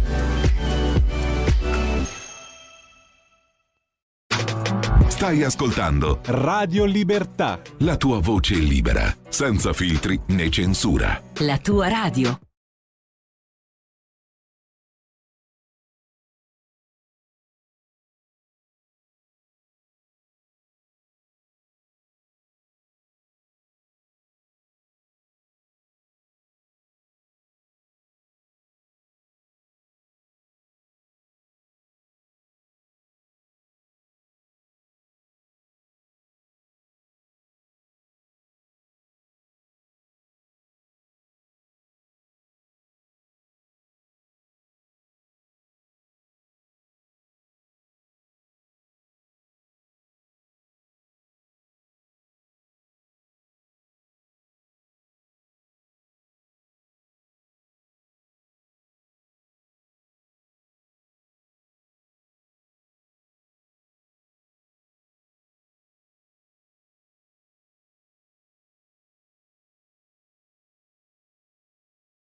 Gli applausi per Mick Hacknall dei Simply Red. Dunque, sempre Radio Libertà, i convenevoli formulaici li ho fatti, Segui la Lega l'ho fatto, e allora andiamo con Dite la vostra. Dite la vostra, che io penso la mia. Il telefono, la tua voce, allo 02 6620 3529. Anche al numero di WhatsApp 346 64 27 756. Allora, il vostro speaker corner quotidiano gratuito. Tema libero se volete intervenire, ma anche una traccia. Allora, Sofia Goggia, la mamma della Brignone al veleno, egocentrica, il suo infortunio non è grave. L'ex sciatrice Nina Quario, era stata sciatrice anche di un certo valore, contro la campionessa bergamasca, le piace stare al centro dell'attenzione, con Federica mai amiche. Allora, quel buon caro vecchio spirito olimpico di una volta. B, dopo le quote rosa sono arrivate le spine. C, adesso vogliamo la lotta nel fango nude, altrimenti è solo una montatura. D, era da quando fu scoperto a falsificare il voto della laurea, condanna in primo grado a 1 anno e 10 mesi di reclusione e non diventata definitiva grazie alla prescrizione, che il presidente del CONI, Giovanni Malagò, non sudava così freddo. Sì, questa io l'ho scoperta, non la sa nessuno. Se questo ha preso, sapete perché l'ha preso? Una condanna a 1 anno e 10 mesi, perché è andato a falsificare il voto della laurea, che non fosse alla Sapienza di Roma. Ed è diventato presidente del CONI. L'Italia è un paese straordinario, non se ne sono mai visti nemmeno da lontano di così vicino, di così simili. Cioè, è una notizia che mi ha fatto diventare pazzo. Mentre vi sono alzati con scempiaggini alpino-uterine, i poveri migranti gelano nelle cambuse delle navi ONG. Vorrete mica che Beppe Caccia vada a fare lo cameriero? E adesso la parola a chi ce l'ha? Ci sono 2 telefonate. Pronto? Pronto? Pierluigi? Sì, sono buonasera. Mi scusi Pierluigi, volevo intervenire relativamente ancora al discorso che è stato fatto prima sull'agricoltura, perché a volte ci sono degli interventi un po' emotivi, ma la situazione è veramente seria e purtroppo io ho un'età da ricordare quanto avvenne negli anni '80 con l'avvio delle quote latte, dove praticamente si pagavano gli allevatori per eliminare i bovini dall'allevamento. Ecco, adesso vedo una riproposizione purtroppo della stessa situazione che impoverirà chiaramente la nostra agricoltura, con la scusa, è stato accennato prima da Cambi, del Green Deal, perché il mio timore sarà, oltre che di perdere prodotti agricoli e attività, anche quello dell'imbruttimento, perché riempiranno i campi di pannelli fotovoltaici oppure di colture per la produzione semplicemente di biocarburanti. Questo è veramente un disastro e dico la verità, Pierluigi, è molto triste da dire, ma sono felice di non essere più giovane. Ciao Pierluigi. Sarà brutto da dire, ma io lo penso e lo dico come... Sì, è una... Perché lo dicevo, negli anni '80 c'era comunque una società in trasformazione. Cioè, il fatto stesso, per esempio, che tu uscivi e vedevi, e dico una brutta cosa adesso, una banca nuova, però era un edificio di lusso. Oppure io che amo le profumerie, una profumeria nuova, un negozio nuovo, un miglioramento progressivo. Invece adesso, no, come diceva adesso in questa telefonata, ci sarà l'abbruttimento, sicuramente metteranno i pannelli fotovoltaici oppure per i biocarburanti, come diceva Carlo Cambi, ed è per questo che non è nostalgia di quando si era giovani senza pancia e coi capelli non bianchi, è che c'è un periodo di questa società occidentale visto qui dall'Italia, abbastanza insomma dentro l'Occidente, che onestamente che francamente non riesce a trovare riscontri. Probabilmente negli anni 40 si viveva molto peggio in Italia, negli anni 40 del secolo scorso, però è sicuro che per quanto mi riguarda non ho mai visto un periodo così fosco. Pronto? Pronto? Sì, buongiorno. Senti, visto che tu sei stato nelle sezioni della Lega e hai lavorato, hai già raccontato varie volte gli episodi del passato, e tra 2 mesi ci sono le elezioni amministrative, no? E da quel che so la Lega va da solo dappertutto, no? Perché non vuole più saperne di Fratelli d'Italia, di nessuno. Non c'è il rischio che prenda una batosta e che anche al referendum, andando così da solo, non volendo più sapere del centrodestra, non raggiunga il quorum, anche perché probabilmente il partito adesso nei sondaggi è molto, molto basso e quindi probabilmente non riuscirà a fare niente da solo. Non riesco a capire perché non voglia più stare con la Meloni, col centrodestra. Cioè questa cosa è... Cioè, che risultati si ottengono a stare da soli? A finire al 3% e poi non si ottiene neanche il federalismo, più niente. Cioè, si muore così e buonanotte. Che strategia è questa? Sinceramente non ho avuto modo di approfondire sulle amministrative. Io non ho sentito ancora nulla sul fatto di andare da soli alle amministrative. E sicuramente mi è sfuggito perché da quel punto di vista seguo molto meno rispetto al passato. Ci torneremo a parlarne magari quando ci saranno più elementi per discuterne. Pronto? Salve, Locatelli Milano. Salve. Senta, volevo dire, per quanto riguarda il PNRR, no? Ma se ogni anno noi facciamo debiti, che bisogno c'è del PNRR? Cioè, ve lo chiedo semplicemente, io non so neanche leggere né scrivere. Cioè, che senso ha? Cioè, che c'è bisogno del PNRR quando facciamo debiti ogni anno? Poi c'è da dire una cosa, guardate che il vecchio Agnelli che intascava profitti e socializzava debiti non è altro che Confindustria, semplice, tutti corrotti ovviamente, magistratura, informazione, le peggiori d'Europa, uno schifo. Questo paese è in putrefazione e credo che la gente abbia anche il diritto e dovere di reagire anche con la forza, perché signori, siamo in guerra, ci stanno distruggendo senza colpo ferire, ma ci vediamo allo specchio. Grazie. Siamo assefatti, nessuno reagisce, ho paura, penso che questo, io sono molto molto negativo.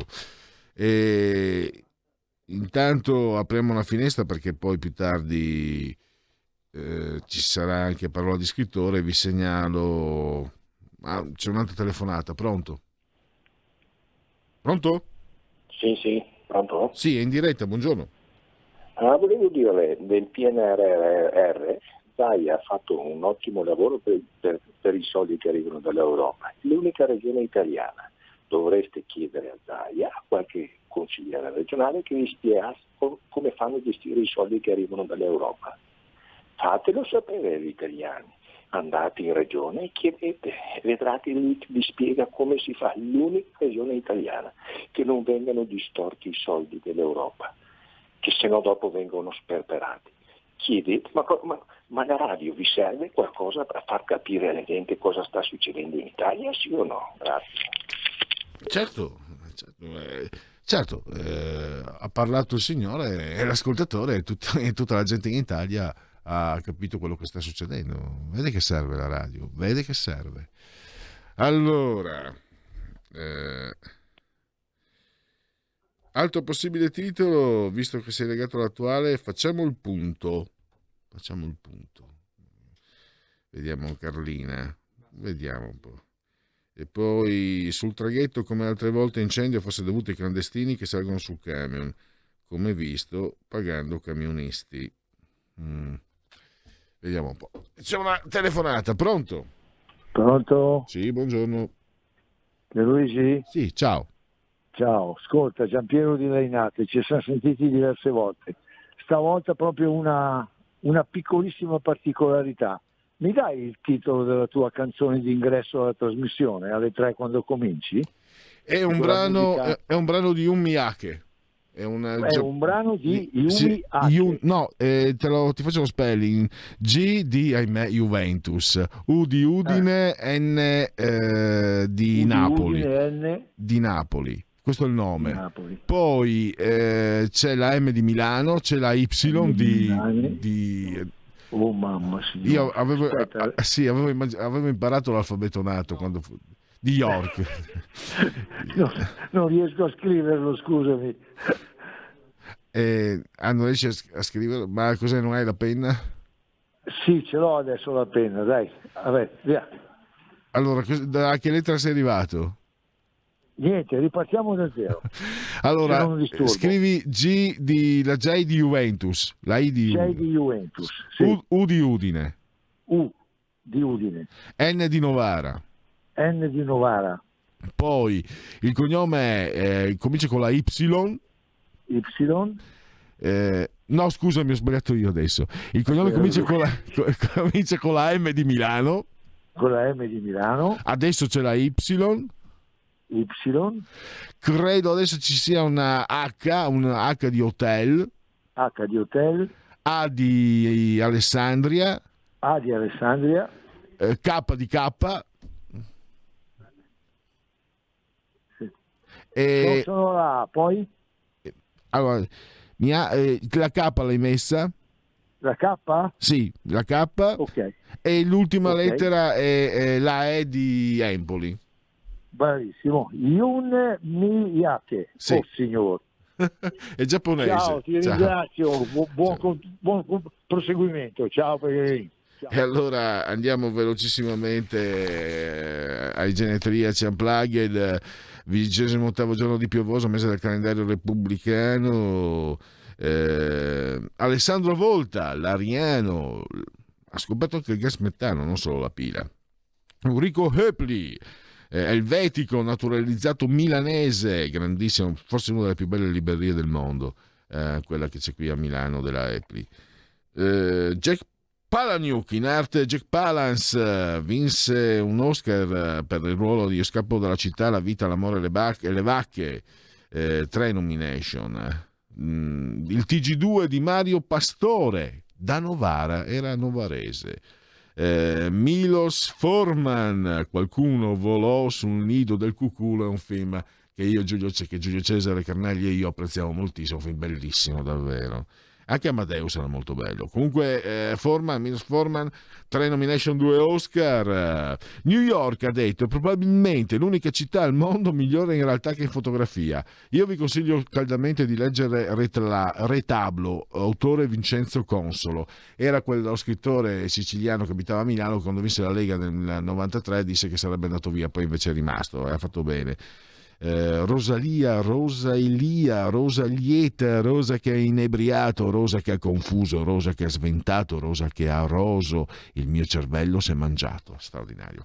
Yoko Ono, Luttazzi ha scritto che in un mondo giusto Mark Chapman avrebbe sparato a lei. Anna Maria Guerra, in arte Anna Maria Ferrero, Totò e Carolina, dire che è bella sarebbe non ci sono le parole per la bellezza di Anna Maria Ferrero, meravigliosa. Il gran copione Fabrizio De André, Augusto Gusto da Olio, dei Nomadi, molto amato.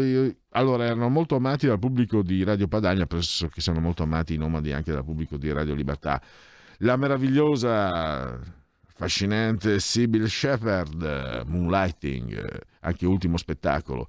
La misura di un successo notevole è data dalla somma delle falsità scritte sul tuo conto. John Travolta, Vincent Vega, 2 nomination, 0 Oscar, papà siciliano, mamma irlandese. Jeff Daniels, datemi un buon copione, reciterò tutto il giorno. Attore, bella, milanese, ma anche la mamma inglese, Greta Scacchi. Te la ricordi in Presunto Innocente con Harrison Ford? È vero? Suo padre era un antiquario milanese. Qui abbiamo 2 fuori classe, Roberto Baggio da Caldogno, il calcio, e poi purtroppo è scomparso qualche anno fa Tommaso Labranca. Abbiamo perso Estasi del Pecoreccio, abbiamo perso la nostra cultura qui, il nostro quotidiano ha perso un forse l'intellettuale più grande che vivente che ci fosse, anzi forse anche l'unico. No, unico no, però il più grande, già ce ne sono pochissimi di validi. Il trash in sé non esiste, è solo un'apparenza che si rivela quando qualcuno vuole negarlo. E adesso io direi di andare qui in Parlamento con Paolin, che è parlamentare della Lega, che ci parlerà di Covid. Qui Parlamento. Annuncio il deposito del mio intervento per agevolare i lavori, ma colleghi, sottosegretario Costa, consentitemi. Sono tante le considerazioni che andrebbero fatte sui decreti Covid adottati tra Natale e Capodanno e non sono certamente tutte considerazioni positive. Sicuramente c'è l'attenuante del momento. Avevamo nel mese di dicembre una situazione di picco della variante Omicron che andava contrastata con misure urgenti. Questo lo riconosciamo. Nell'arco di 10 giorni, però, abbiamo letto veramente tutto e il contrario di tutto. Norme contraddittorie, norme incomprensibili, norme che si perdono in una spirale infinita di rinvii. Norme spezzettate che finiscono per essere esaminate per un comma alla Camera e per un altro al Senato. La situazione, e lo dico a nome di tanti, è al limite. Chiediamo chiarezza, chiediamo semplificazione, chiediamo di fare quello che stanno facendo in tutti gli altri paesi europei, nella nostra stessa condizione. Torniamo alla normalità. Questo e nient'altro. È in gioco la sopravvivenza di centinaia di migliaia di imprese e di famiglie che combattono contro il caro bollette, il caro benzina, il calo delle prenotazioni dovute al Covid. Situazione così drammatica che debbono fare i conti anche con le ordinanze di Speranza, con i DPCM e anche con i decreti adottati tra Natale e Capodanno. Concludo, Presidente, con alcune note positive che siamo riusciti a introdurre nel provvedimento nel corso dell'esame in Senato. La prima riguarda i purificatori d'aria per le scuole. Si aggiunge finalmente la possibilità di acquistare questi apparecchi ed è proprio il caso di dire finalmente, visto che lo chiedevamo da un anno. La seconda nota positiva riguarda i lavoratori fragili, lavoratori che possono tornare a beneficiare delle tutele previste dalla normativa emergenziale in loro favore. È soprattutto per consentire che queste misure siano convertite in legge che la Lega voterà favorevolmente il provvedimento in esame, con l'auspicio però che da ora in avanti si cambi registro, si allentino misure ormai anacronistiche che costituiscono un freno ingiustificato alla ripartenza del Paese. Grazie. Ha chiesto di intervenire la deputata Celeste D'Arrando, ne ha facoltà. Grazie Presidente, colleghi e colleghe. Con il provvedimento che ci stiamo apprestando a votare oggi non stiamo solo prorogando lo stato di emergenza fino al 31 marzo 2022, già dichiarato con deliberazione del Consiglio dei Ministri del 31 gennaio 2020, ma stiamo anche consentendo al Capo del Dipartimento della Protezione Civile e al Commissario straordinario di poter adottare anche ordinanze finalizzate alla programmazione della prosecuzione in via ordinaria delle attività necessarie al contrasto e al contenimento del fenomeno epidemiologico da Covid-19. Il decreto si è reso necessario nel mese di dicembre proprio a seguito dei dati epidemiologici che rappresentavano un crescente aumento dei contagi e del tasso di occupazione nei reparti di terapia intensiva, facendo emergere così la necessità di attuare restrizioni utili al contenimento dell'epidemia da un lato e dall'altro al fine di evitare nuovi lockdown che avrebbero avuto un impatto non solo dal punto di vista sanitario ma anche da quello economico-sociale. Grazie a queste misure l'obiettivo è stato raggiunto. Oggi la curva dei contagi ha iniziato la fase discendente. Ricoveri e terapie intensive sono in netto calo. Inoltre il tasso di vaccinazione per Covid è tra i più alti d'Europa con il 91% degli over 12. Qui Parlamento. Allora, 3 minuti di sondaggi a vostra disposizione. Partiamo con sondaggio BD Media, vediamo un po', commissionato da BD Media. Allora, PD 21,8, Lega 17,8, Fratelli d'Italia 19,6, 5 Stelle 13,1, Forza Italia 7,1, Calenda 4,9, Italia Viva 2,2. Chiudiamo. Se puoi mettere la condivisione, Giulio, per favore. Adesso l'ho tolta. Adesso mettila, per favore. Ecco qua, così a casa possono vedere i numeri. EMG Different, committente RAI.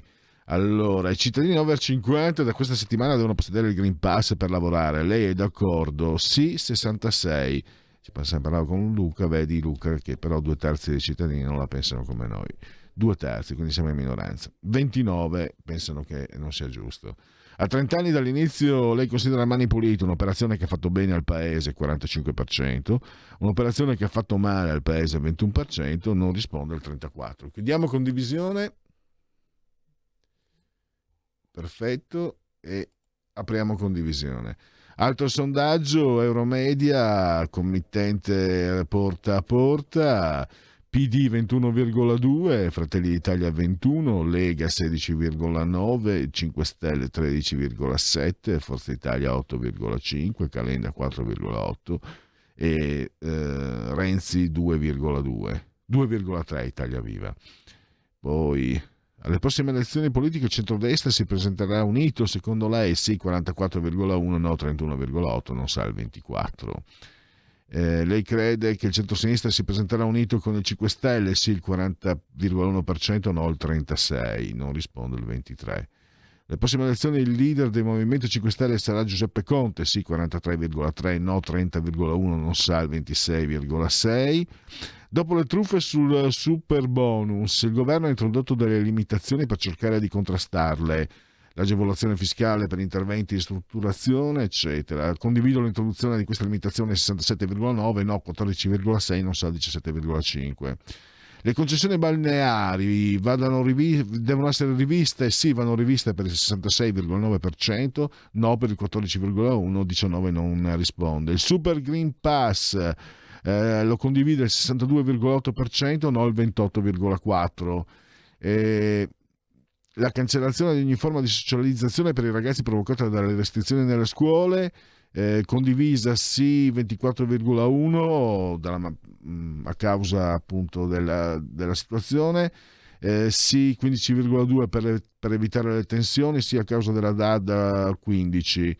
E chiudiamo via condivisione. E poi Istat a dicembre 2021 stimano in una flessione congiunturale per le esportazioni meno 1,1 e un aumento per le importazioni più 7,5. La flessione su base mensile dell'export è dovuta principalmente al calo delle vendite verso l'area extraeuropea, meno 2,1%, mentre la diminuzione di quelle verso l'area europea è contenuta, meno 0,2%. No via condivisione. Musei aperti, la maggior parte delle strutture localizzate nelle regioni del nord, 46,2%, 28,9% nel centro, 24,9% nel mezzogiorno. Nonostante le limitazioni, il 92% delle strutture museali è rimasto aperto al pubblico nel 2020. Via condivisione, andiamo con l'ultimo Istat e poi andiamo all'intervallo, il time out. A dicembre 2021 si stima che l'indice destagionalizzato della produzione nelle costruzioni cresca dello 0,3 rispetto a novembre. Bene, time out, riprendiamo tra 7 minuti con parola di scrittore. Stai ascoltando Radio Libertà, la tua voce libera, senza filtri né censure, la tua radio.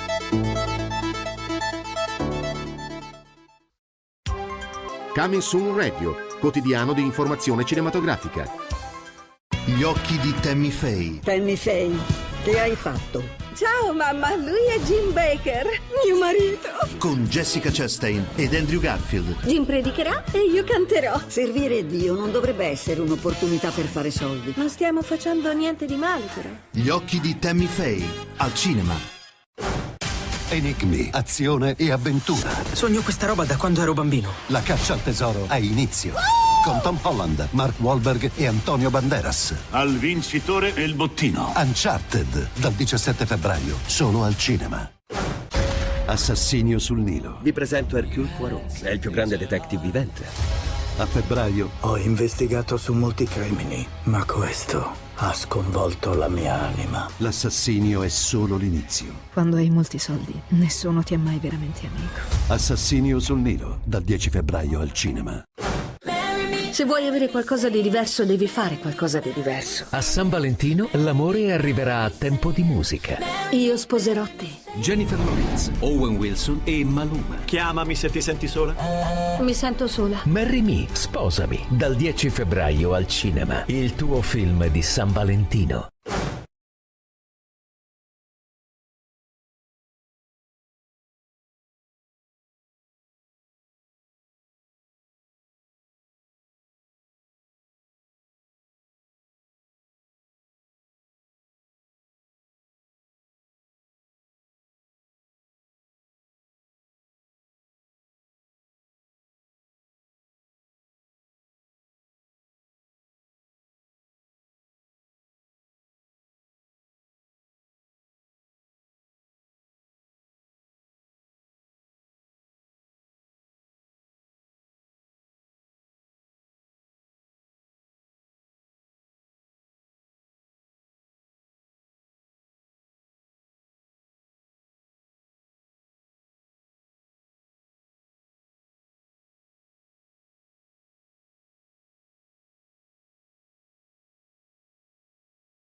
E andiamo adesso con la rubrica del venerdì, Parola di scrittore, una rubrica che si avvale dell'imprescindibile collaborazione di Patrizia Gallini di Ardescia Comunicazione, che naturalmente continuiamo a ringraziare. E ringraziamo anche per la sua disponibilità, lo abbiamo al telefono, Alessandro Bastasi, autore di Omicidi a Milano. Benvenuto Alessandro. Buonasera a te, buonasera a tutti gli ascoltatori. Allora, Omicidi a Milano, il commissario Ferrazza e l'ispettore Ceolin sotto attacco. Tra l'altro Ceolin è un nome anche che a me è molto familiare. È Veneto, Ceolin. E quindi Allora, fammi ricordare subito, fammi fare il mio dovere, Alessandro, perché ricordiamo che il libro è disponibile sia in brossura 14,90 euro o in ebook 6,99. Lo trovate online, lo trovate nelle librerie, 224 pagine, Fratelli Frilli Editori. E non c'è altro da aggiungere, se non che è il quinto appuntamento con il commissario Ferrazza, che evidentemente, Alessandro, ha incontrato i favori degli lettori, insomma, lo dicono i numeri. Ma così sembra, insomma. No, così sembra, Alessandro. Alessandro, introdotto... scusami, non voglio farti i complimenti gratuiti, ma se io scrivessi un libro e arrivassi al quinto appuntamento, sicuramente il protagonista che io ho individuato, ho creato, ho disegnato con le mie parole, vuol dire che ha il riscontro, altrimenti gli editori non sono dei benefattori. Ah, certamente, su questo non c'è dubbio. Ma sai, Ferrazza io l'ho introdotto nel primo romanzo, che è La morte a San Siro, dove aveva però una parte abbastanza marginale. Poi però mi sono detto, ma perché non facciamo crescere questo personaggio via via, romanzo dopo romanzo, eccetera, sia così perché mi interessava come figura, lui è anche l'ispettore Ceolin, che è il suo contraltare, e sia proprio per quello che dicevi tu, cioè di fidelizzare il lettore il più possibile, insomma. E a quanto pare Ferrazza e Ceolin sono abbastanza amati, ecco, dai lettori, fortunatamente. E senza spoilerare nulla, diciamo che qui ci sono 2 omicidi eccellenti e ci sono dei poteri non forti, fortissimi sullo sfondo. Fortissimi, sì. No, ma guarda, chi si aspetta un giallo classico tipo Poirot, tipo Agatha Christie, ecco, forse rimarrà un po' deluso, perché è soprattutto un action noir, io lo definisco, dove il focus è proprio sui personaggi, su queste vicende criminali che apparentemente sono slegate fra di loro, però in realtà fanno parte di un unico piano criminale complessivo, da parte appunto del potere con la P maiuscola, un potere che chiaramente non vi racconto chi è, che però ha nelle sue mire addirittura le istituzioni, e quindi anche Ferrazza e Ceolin, il commissario e l'ispettore, che saranno, come dice il sottotitolo, appunto sotto attacco da parte di questo potere che si serve proprio di omicidi, di menzogne, di calunnie, addirittura di un rapimento per manifestare se stesso, io direi, per far vedere che lui è il potere, anzi che è oltre il potere, e quindi non si ferma davanti a nulla, servendosi un po' di tutti i mezzi che ha a disposizione, economici, finanziari, criminali, mediatici, ecco, anche soprattutto mediatici. E qui c'è appunto un accenno, no, più che un accenno al potere dei media per spangere fango, il famoso fango che ogni tanto viene sparso su personaggi sia pubblici che privati. Quindi tu hai detto un action noir. Fammi capire quindi lo stile. Allora coloro che già conoscono Ferrazza, lo stile lo hai mantenuto, ecco, in queste 5 esperienze, hai fatto variazioni di stile o ti sei mantenuto? Diciamo che è sempre più noir, è sempre meno giallo, ecco, facendo questa distinzione fra il giallo alla Agatha Christie, dove c'è una situazione di ordine che viene disturbato da un'azione delittuosa, però arriva il Deus ex machina, l'investigatore Poirot o chi per lui, che risolve il caso e quindi riporta l'ordine. E mentre il noir è il caos, il noir racconta la società dove non ci sono solo buoni e solo cattivi, voglio dire, dove il bene e il male, bene o male, si mescolano. E quindi nel corso dei miei romanzi mi sono spinto sempre più verso il noir, perché io penso che, ma non solo io, voglio dire, Carlotto e tanti altri, penso che il noir sia lo strumento letterario più adatto per raccontare la società di oggi in un certo preciso momento e in un certo preciso luogo, insomma. E quindi noir sia per quanto riguarda le trame, per quanto riguarda i personaggi, come ti piace costruirli, sia i protagonisti che magari figure più, diciamo, più sullo sfondo? Ti ispiri a persone che hai conosciuto veramente? Te li immagini? Più che a persone che ho conosciuto personalmente, mi ispiro a fatti di cronaca, quindi a personaggi che compaiono nelle cronache. E quindi su di loro cerco di inventarmi un personaggio, chiaramente tentando di non rendere un personaggio bidimensionale, ma insomma tridimensionale, voglio dire, quindi con tutte le sue caratteristiche sia nel bene che nel male. E quindi soprattutto mi ispiro alla cronaca, mettiamola così, ecco, la cronaca, le pagine dei giornali, televisione, social e così via, da quelli poi io prendo spunto per creare tutta una serie di personaggi. Tra l'altro in quest'ultimo romanzo ho introdotto una vice ispettrice, la vice di Ceolin, tale Amanda Valli, che chi lo leggerà lo vedrà, è una donna tostissima, magari anche con pochi scrupoli formali, ma molto determinata, oltre che determinante nella soluzione dei casi che via via si presentano nel romanzo, insomma. E questo penso che rimarrà, l'Amanda Valli rimarrà anche nei romanzi successivi a fianco di Ferrazza e di Ceolin.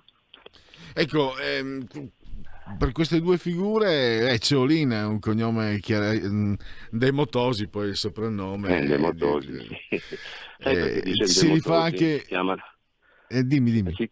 Si chiamano Demotosi perché ogni tanto, soprattutto nei primi romanzi, poi diventa un pochino più triste il personaggio per tutta una serie di motivi familiari. Comunque soprattutto nei primi romanzi, a metà mattina oppure a metà pomeriggio lo vedevi girare nel commissariato e dire Demotosi, che vorrebbe dire andiamo a bere qualcosa, dai, andiamo giù al bar e ci facciamo un bianchino o qualcosa, insomma.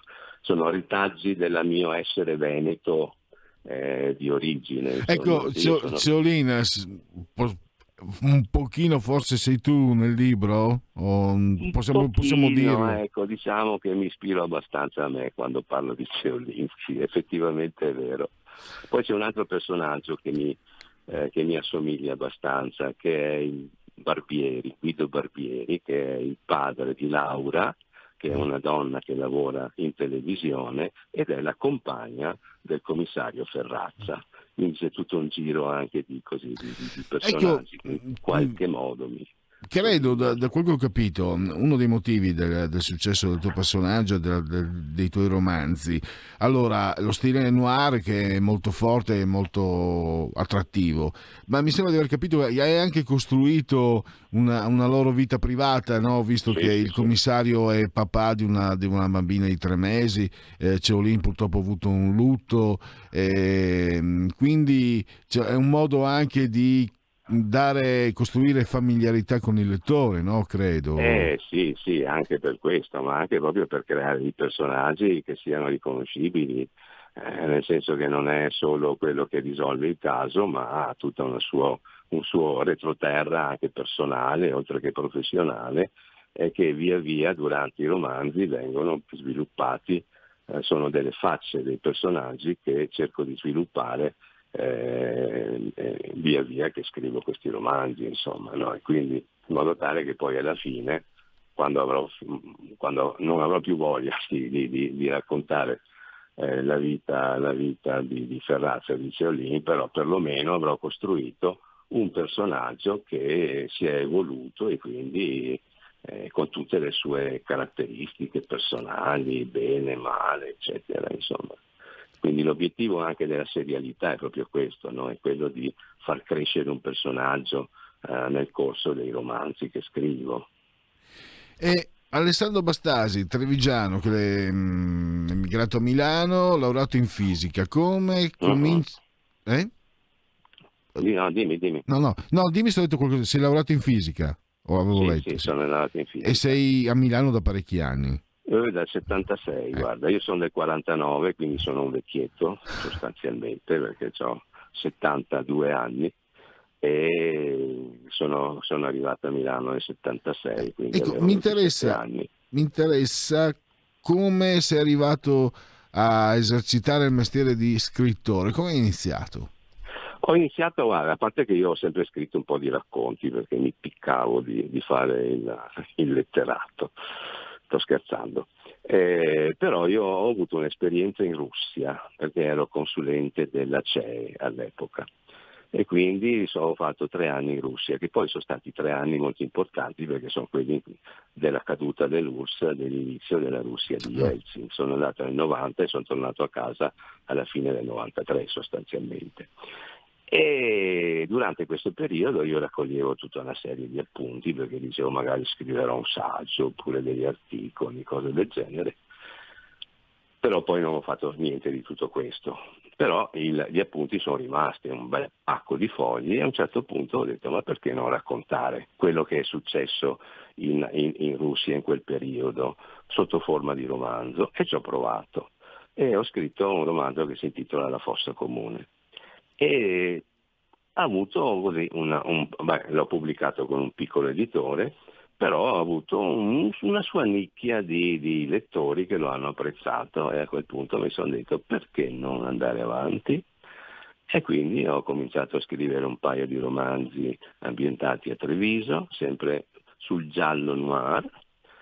Poi anche ho scritto un altro romanzo non di genere, e poi ho incontrato la Fratelli Frilli e quindi ho scritto questi 5 romanzi che spero che siano i primi 5 di una lunga serie. Ormai a questo punto non puoi più tirarti indietro perché magari c'è anche qualche rapporto, non so, email, lettere così con i lettori, o lasci che sia... Ogni tanto, ogni tanto mi scrivono, visto che sono su Facebook, sono su Instagram, sono sui social. Mi arrivano spesso dei messaggi di apprezzamento, tranne uno mi aveva scritto che aveva scritto una boiata sostanzialmente, adesso non mi ricordo neanche le motivazioni, però chiaramente bene ricevere anche questo tipo di feedback, perché se sono motivati in un certo modo possono aiutare a crescere anche come autore, insomma. Quindi il rapporto c'è, soprattutto, ripeto, via social oppure via mail, insomma. E allora abbiamo il quadro abbastanza preciso del tuo riferimento. Ci manca capire Milano, che è sempre lei, il teatro, il proscenio, sì, il palcoscenico di questi romanzi, come come costruisci. Parli della Milano che conosci di più, ecco, tu che sei, io sono mezzo veneto, mezzo furlano, no? Tu che sei qui a Milano, come la vedi, come la trovi, come la costruisci, come la scrivi? Intanto premetto che io a Milano sto benissimo, è una città che mi piace tantissimo, ma diciamo che non ho una zona particolare che prediligo, dipende un po' dalla storia, dipende da dove voglio ambientare, da dove preferisco ambientare un certo romanzo. Per esempio in 2 romanzi precedenti era Milano Rovente, ho ambientato nel boschetto di Rogoredo con la droga e quindi con tutto quello che gira attorno, piuttosto che in un altro romanzo Chinatown e quindi via Paolo Sarpi e così via. Fra l'altro io nel passato ho anche abitato a Paolo Sarpi, oppure Città Studi, dove abito io adesso, e quindi voglio dire di spazio in luoghi che conosco molto bene, o via Padova, eccetera. Essendo a Milano da tanto tempo, dal 76, penso di conoscerla abbastanza bene, insomma. E allora io ogni romanzo mi costruisco un pezzettino di Milano, come un laboratorio, no? Dove faccio agire i miei personaggi come appunto dei topi di laboratorio per vedere l'effetto che fa, che cosa succede, insomma, ecco. E a Treviso l'ambienteresti un racconto a Treviso? Ti è mai venuta la tentazione? Due li ho ambientati, 2 romanzi li avevo ambientati a Treviso. Sai, ecco, lì il problema è che io non ci vivo più sostanzialmente, per cui bisogna viverci in un luogo per descriverlo bene, non solo dal punto di vista toponomastico, ma anche dal punto di vista sociale, dal punto di vista del tipo di cultura che c'è, del tipo di persone, che cosa pensano, eccetera, e quindi faccio un po' fatica, voglio dire, in questo momento mettermi a scrivere un romanzo ambientato a Treviso, però mai dire mai. Tra l'altro a Treviso vado il 5 di marzo a presentare il libro, per cui magari vediamo che cosa può nascere. E oltre abbiamo visto la cronaca, poi ieri abbiamo chiacchierato un po', insomma, i grandi autori di narrativa gialla, oltre diciamo le fonti scritte che stanno andando tra l'altro benissimo, i libri anche cartacei stanno andando benissimo. Cioè, ti piace attingere anche, non so, io per esempio sono un cinefilo, sono anche un fumettaro, quindi possono esserci altri aspetti. Comunque c'è anche qualcosa, qualche serie televisiva. Sì, molto spesso nei miei romanzi cito anche dei film, voglio dire, in quest'ultimo romanzo parlo ad esempio di cos'era, c'era una volta in America, prendendo dei pezzettini così, ed altri tipi di citazioni, insomma, però sono delle citazioni, non è che prendo spunto dai film, però quello che scrivo magari mi accorgo che è abbastanza in sintonia con un film oppure con una scena di un film, e io in qualche modo glielo metto dentro, insomma, però non ricavo un input per scrivere dai film. A me piacerebbe che succedesse il contrario, cioè che qualcuno prendesse i miei romanzi e li trasformasse in film. Ecco, quello sarebbe molto bello. C'è un attore che potrebbe interpretare Ferrazza, il commissario Ferrazza? No, guarda, un Lino Guanciale lo vedo bene, solo che fa Ricciardi, per cui cazzo ormai è sfruttato. Però inizialmente io pensavo proprio a Lino Guanciale quando anche come fisico, come viso, come caratteristiche somatiche, eccetera, cioè avevo lui come esempio. E quindi questo è tutto. Ecco, prima abbiamo toccato questo argomento, non ti sei, diciamo, sbottonato. È in cantiere o meno il 6° appuntamento? Sì, lo sto già scrivendo. Lo sto già scrivendo. Fra l'altro sto scrivendo anche un altro romanzo, che però non è di genere, che è una ripresa della mia esperienza in Russia. Cioè un romanzo diverso da quel primo che ho scritto, anche perché il primo, sai, ha tutte le pecche di un esordiente e così via. E sto scrivendo anche con un romanzo del genere che chiaramente non penso che potrà pubblicare Frilli, perché non è un giallo, non è un noir, non è un romanzo di genere. Però sto già contattando altri editori che possono eventualmente essere interessati. Però penso che questo... Dimmi. No, stavo pensando, quindi, ecco, volevo chiederti, tu hai un uso mirato del linguaggio scritto, diciamo in questo caso, no? C'è il genere noir e stai sentendo anche la necessità di esprimere altri linguaggi che non possono adattarsi ovviamente al noir, cioè la tua padronanza del linguaggio, quindi come lo costruisci? Come costruisci una pagina di un romanzo? Perché io lo chiedo sempre, no? C'è chi dice ce l'ho tutto in testa, vado via di getto, c'è chi invece magari va per stanze proprio vere e proprie, narrative.